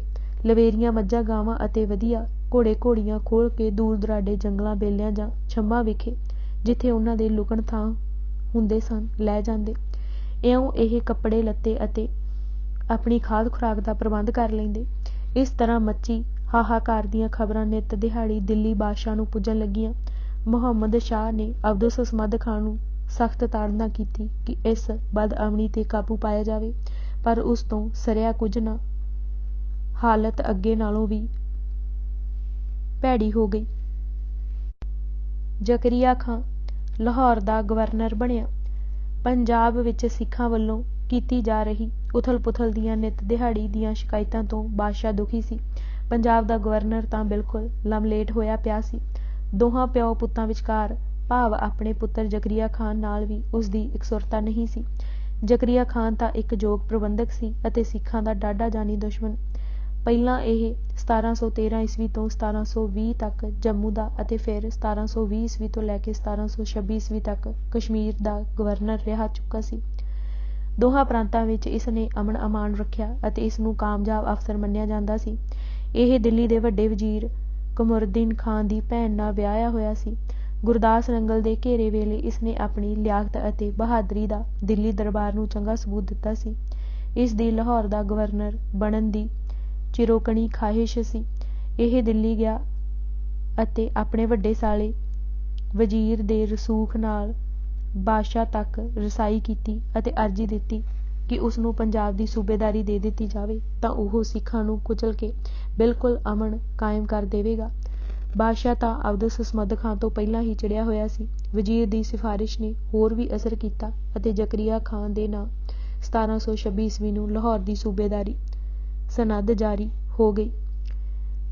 ਬਾਦਸ਼ਾਹ ਨੇ ਪੰਜਾਬ ਨੂੰ ਦੋ ਹਿੱਸਿਆਂ ਵਿੱਚ ਵੰਡ ਦਿੱਤਾ, ਇੱਕ ਸੂਬਾ ਲਾਹੌਰ ਅਤੇ ਦੂਸਰਾ ਮੁਲਤਾਨ। ਅਬਦੁਸਮਦ ਖਾਨ ਨੂੰ ਮੁਲਤਾਨ ਦੀ ਗਵਰਨਰੀ ਦੇ ਦਿੱਤੀ ਗਈ। ਜ਼ਕਰੀਆ ਖਾਨ ਨੂੰ ਲਾਹੌਰ ਦੀ ਗਵਰਨਰੀ ਦੇ ਨਾਲ ਬਾਦਸ਼ਾਹ ਵੱਲੋਂ ਖਾਨ ਬਹਾਦਰ ਦਾ ਖਿਤਾਬ ਵੀ ਦਿੱਤਾ ਗਿਆ। ਇਤਿਹਾਸ ਵਿੱਚ ਇਹ ਇਸੇ ਨਾਂ ਨਾਲ ਪ੍ਰਸਿੱਧ ਹੈ। ਇਹ 1726 ਈਸਵੀ ਤੋਂ ਲੈ ਕੇ ਜੁਲਾਈ 1745 ਤੱਕ ਲਾਹੌਰ ਦਾ ਗਵਰਨਰ ਰਿਹਾ। ਅਬਦੁਸਮਦ ਖਾਨ ਜਦ 1737 ਈਸਵੀ ਵਿੱਚ ਮੁਲਤਾਨ ਵਿਖੇ ਮਰ ਗਿਆ ਤਾਂ ਮੁਲਤਾਨ ਦੀ ਗਵਰਨਰੀ ਵੀ ਜ਼ਕਰੀਆ ਖਾਨ ਦੇ ਨਾਂ ਕਰ ਦਿੱਤੀ ਗਈ। ਜ਼ਕਰੀਆ ਖਾਨ ਦੇ ਦੌਰ ਵਿੱਚ ਹਕੂਮਤੀ ਜ਼ਬਰ। ਜ਼ਕਰੀਆ ਖਾਨ ਬੜੀ ਸਖਤ ਤਬੀਅਤ ਦਾ ਹਾਕਮ ਸੀ। ਜੰਮੂ ਅਤੇ ਕਸ਼ਮੀਰ ਦੀ ਸੂਬੇਦਾਰੀ ਵੇਲੇ ਉਸ ਨੇ ਐਸਾ ਪ੍ਰਬੰਧ ਕੀਤਾ ਸੀ ਕਿ ਕਿਸੇ ਨੂੰ ਸਿਰ ਨਾ ਚੁੱਕਣ ਦਿੱਤਾ। ਉਹ ਸਫਲ ਅਨੁਸ਼ਾਸਨੀ ਅਫਸਰ ਮੰਨਿਆ ਜਾਂਦਾ ਸੀ।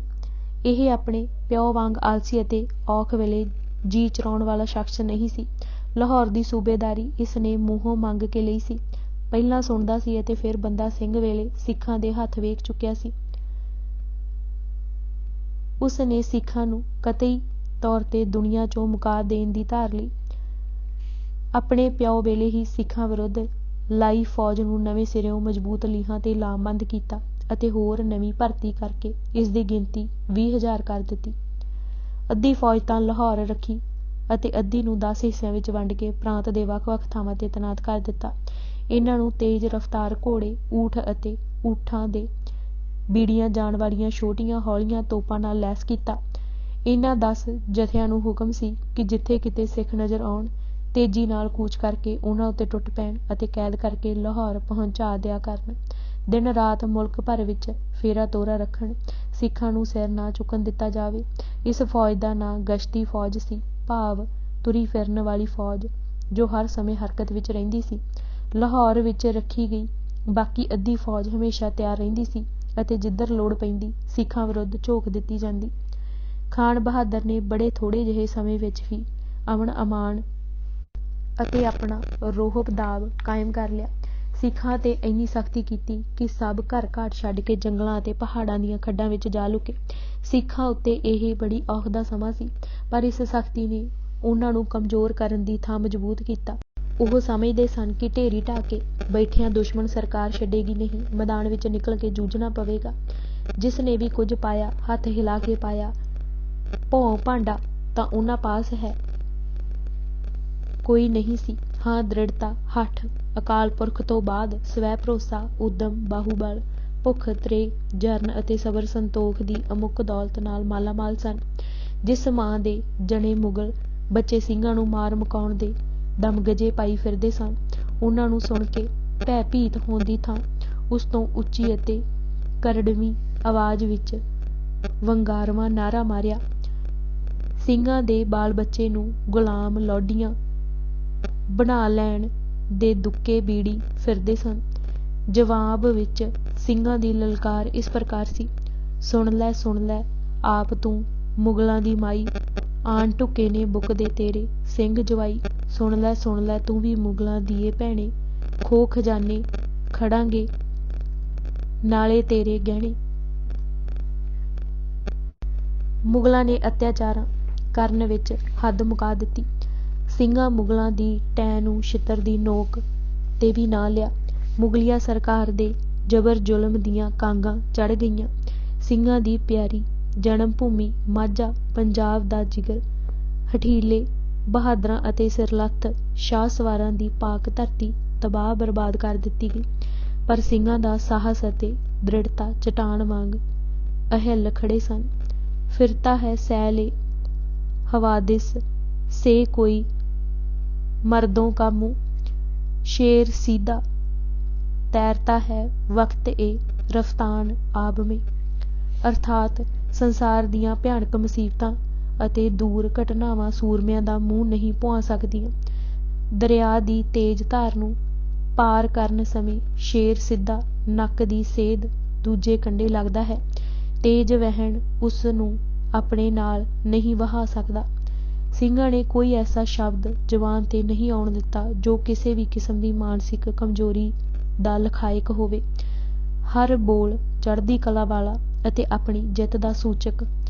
ਅਤੀ ਮੁਸੀਬਤ ਦੀਆਂ ਘੜੀਆਂ ਵਿੱਚ ਵੀ ਖੁਸ਼ ਸਦੀਵੀ ਖੁਸ਼ੀ ਉਹਨਾਂ ਦੇ ਜੀਵਨ ਦਾ ਉੜਨਾ ਵਿਛਾਉਣਾ ਬਣ ਗਿਆ।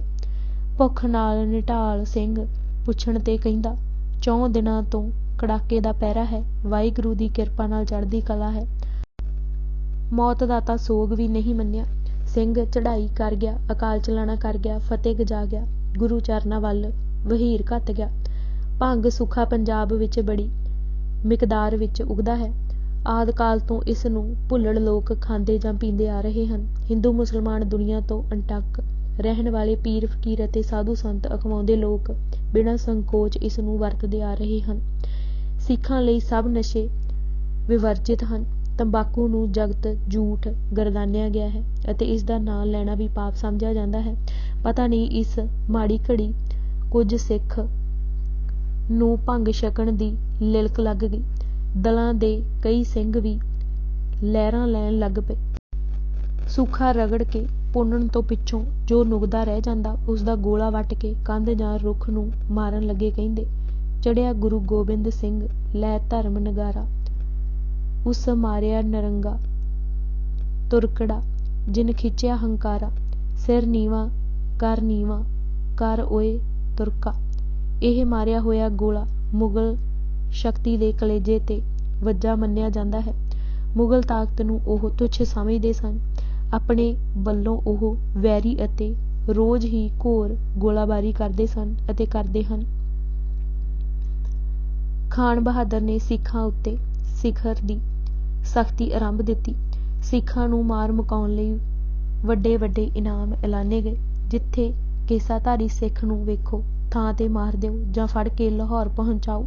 ਇਹ ਸਰਕਾਰੀ ਅਧਿਕਾਰੀਆਂ, ਕਰਮਚਾਰੀਆਂ ਅਤੇ ਆਮ ਲੋਕਾਂ ਨੂੰ ਤਾਕੀਦੀ ਹੁਕਮ ਸੀ। ਨੰਬਰਦਾਰਾਂ ਅਤੇ ਚੌਧਰੀਆਂ ਪਾਸੋਂ ਲਿਖਤਾਂ ਲਈਆਂ ਗਈਆਂ ਕਿ ਉਹ ਆਪਣੇ ਪਿੰਡਾਂ ਵਿੱਚ ਕਿਸੇ ਸਿੱਖ ਨੂੰ ਨਹੀਂ ਵੜਨ ਦੇਣਗੇ।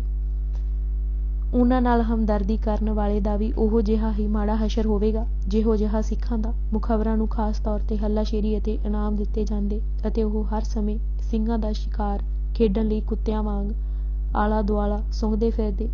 ਜਦ ਕੋਈ ਸਿੰਘ ਭੇਸ ਵਿੱਚ ਪਿੰਡ ਦੀ ਜੂਹ ਅੰਦਰ ਕਿਸੇ ਝਿੜੀ ਜਾਂ ਬਾਗ ਵਿੱਚ ਦਿਸ ਪੈਂਦਾ ਤਾਂ ਸਾਰੇ ਪਿੰਡ ਵਿੱਚ ਰੌਲਾ ਪੈ ਜਾਂਦਾ, ਸਿੰਘ ਫਿਰਦਾ ਜੇ, ਨਿਕਲੋ ਭੱਜੋ, ਤਕੜੇ ਹੋ ਕੇ ਘੇਰੋ, ਫੜ ਲਵੋ, ਜਾਵੇ ਨਾ।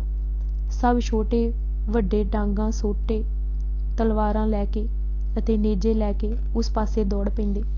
ਸਿੰਘਾਂ ਟੱਬਰ ਟੋਰ ਲੈ ਕੇ ਉਹਨਾਂ ਥਾਵਾਂ 'ਤੇ ਟਿਕਾਣੇ ਮੱਲੇ ਜਿੱਥੇ ਗਸ਼ਤੀ ਫੌਜ ਪੋਲੇ ਪੈਰੀਂ ਪਹੁੰਚ ਨਹੀਂ ਸੀ ਸਕਦੀ, ਅਤੇ ਜੇ ਕੋਈ ਹਠ ਕਰਕੇ ਅਪੜ ਵੀ ਜਾਵੇ ਤਾਂ ਉਹ ਉਹਨਾਂ ਦੀ ਮਾਰ ਤੋਂ ਸੁੱਕਾ ਬਚ ਕੇ ਨਾ ਪਰਤਦਾ। ਪਹਾੜਾਂ ਦੀਆਂ ਡੂੰਘੀਆਂ ਖੱਡਾਂ, ਗਾਰਾਂ ਅਤੇ ਡਰਾਉਣੀਆਂ ਕੰਦਰਾਂ ਜੋ ਪਾੜ ਖਾਵੇ ਜੀਵਾਂ ਅਤੇ ਜ਼ਹਿਰੀਲੇ ਜਾਨਵਰਾਂ ਨਾਲ ਭਰਪੂਰ ਸਨ, ਉਹਨਾਂ ਦੇ ਵਿਸ਼ਰਾਮ ਅਸਥਾਨ ਹੁੰਦੇ ਸਨ।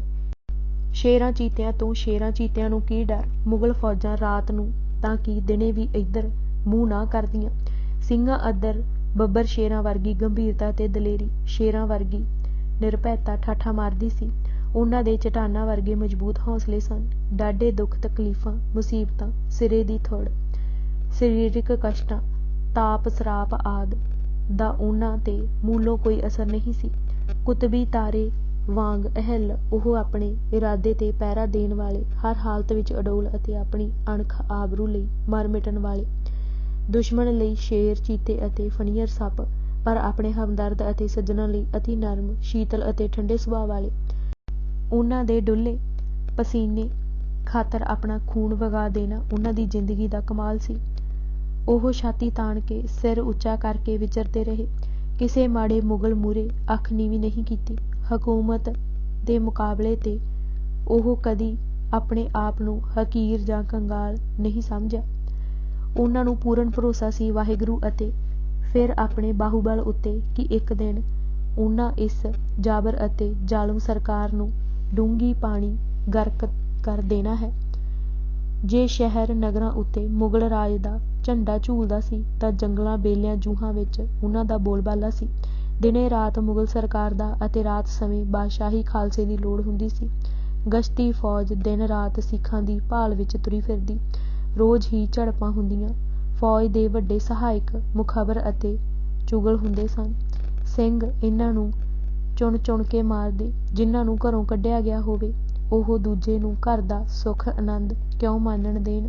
ਜ਼ਕਰੀਆ ਖਾਂ ਦਿੱਲੀ ਦਰਬਾਰ ਨੂੰ ਸਾਬਿਤ ਕਰਨਾ ਚਾਹੁੰਦੇ ਸਨ ਕਿ ਉਹ ਬੜਾ ਮਜ਼ਬੂਤ ਹਾਕਮ ਹੈ ਅਤੇ ਸਿੱਖਾਂ ਨੂੰ ਸਿੱਧਿਆਂ ਕਰਨਾ ਉਹ ਖੂਬ ਜਾਣਦਾ ਸੀ। ਇਸ ਲਈ ਮੁੱਢਲੇ ਸਾਲਾਂ ਵਿੱਚ ਉਸਨੇ ਬੜੀ ਸਖਤੀ ਕੀਤੀ ਅਤੇ ਕਿਸੇ ਸਿੱਖ ਸਾਧੂ ਸੰਤ ਨੂੰ ਵੀ ਚੈਨ ਨਾ ਲੈਣ ਦਿੱਤਾ। ਜਦ ਜ਼ਕਰੀਆ ਖਾਂ ਸਾਰੀ ਵਾਹ ਲਾ ਕੇ ਥੱਕ ਗਿਆ ਅਤੇ ਸਿੱਖ ਮੁੱਕਣ ਦੀ ਥਾਂ ਵੱਧਦੇ ਗਏ ਤਾਂ ਉਸਨੇ ਨੀਤੀ ਇਹ ਅਪਣਾਈ ਕਿ ਜੇ ਸਿੱਖ ਆਰਾਮ ਨਾਲ ਵਾਹੀ ਬੀਜੀ ਕਰੇ ਤਾਂ ਉਸਨੂੰ ਨਾ ਛੇੜਿਆ ਜਾਵੇ। ਰਾਠ ਸਿੰਘ ਜੋ ਘਰਾਂ ਨੂੰ ਤਿਆਗ ਕੇ ਸਰਕਾਰ ਦੇ ਟਾਕਰੇ ਲਈ ਜੰਗਲਾਂ ਅਤੇ ਪਹਾੜਾਂ ਵਿੱਚ ਟਿਕਾਣੇ ਮੱਲੀ ਬੈਠੇ ਸਨ, ਉਹ ਤਾਂ ਹੁਣ ਖੇਤੀਬਾੜੀ ਕਰਨੋਂ ਰਹੇ। ਹਾਂ, ਜੋ ਗੁਰਮੁਖ ਸਾਧੂ ਬਿਰਤੀ ਵਾਲੇ ਸਿੰਘ ਸਨ ਉਹ ਟਾਵੇਂ ਟਾਵੇਂ ਖੇਤੀ ਦੇ ਵਿਹਾਰ ਵਿੱਚ ਲੱਗ ਗਏ। ਉਹ ਆਪਣੇ ਜੁਝਾਰੂ ਭਰਾਵਾਂ ਦੇ ਪੂਰੇ ਹਿਤੈਸ਼ੀ ਸਨ ਜੋ ਉਹਨਾਂ ਦੀ ਸੇਵਾ ਲਈ ਜੋ ਬਣ ਪੈਂਦਾ ਕਰਦੇ। ਸਿੰਘਾਂ ਲਈ ਇਹ ਬੜਾ ਆਸਰਾ ਸੀ। ਚੁਗਲਾਂ ਚੌਧਰੀਆਂ ਨੂੰ ਵੀ ਸੋਝੀ ਪੈ ਗਈ ਸੀ ਕਿ ਜੇ ਕਿਤੇ ਇਹਨਾਂ ਨੂੰ ਸਤਾਇਆ ਤਾਂ ਸਿੰਘ, ਉਹਨਾਂ ਦੇ ਟੱਬਰ, ਕਬੀਲੇ ਮਾਰ ਮੁਕਾਉਣਗੇ। ਕੁਝ ਸਮੇਂ ਤੱਕ ਇਹ ਕੰਮ ਅਮਨ ਚੈਨ ਨਾਲ ਚੱਲਦਾ ਰਿਹਾ। ਅੱਜ ਅਸੀਂ ਭੂਰਿਆਂ ਵਾਲੇ ਰਾਜੇ ਕੀਤੇ ਕਿਤਾਬ ਦੇ 218 ਪੰਨੇ ਪੜ੍ਹ ਚੁੱਕੇ ਹਾਂ। ਬਾਕੀ ਦੀ ਕਿਤਾਬ ਅਸੀਂ ਅਗਲੇ ਭਾਗ ਵਿੱਚ ਪੜ੍ਹਾਂਗੇ। ਵਾਹਿਗੁਰੂ ਜੀ ਕਾ ਖਾਲਸਾ, ਵਾਹਿਗੁਰੂ ਜੀ ਕੀ ਫਤਿਹ।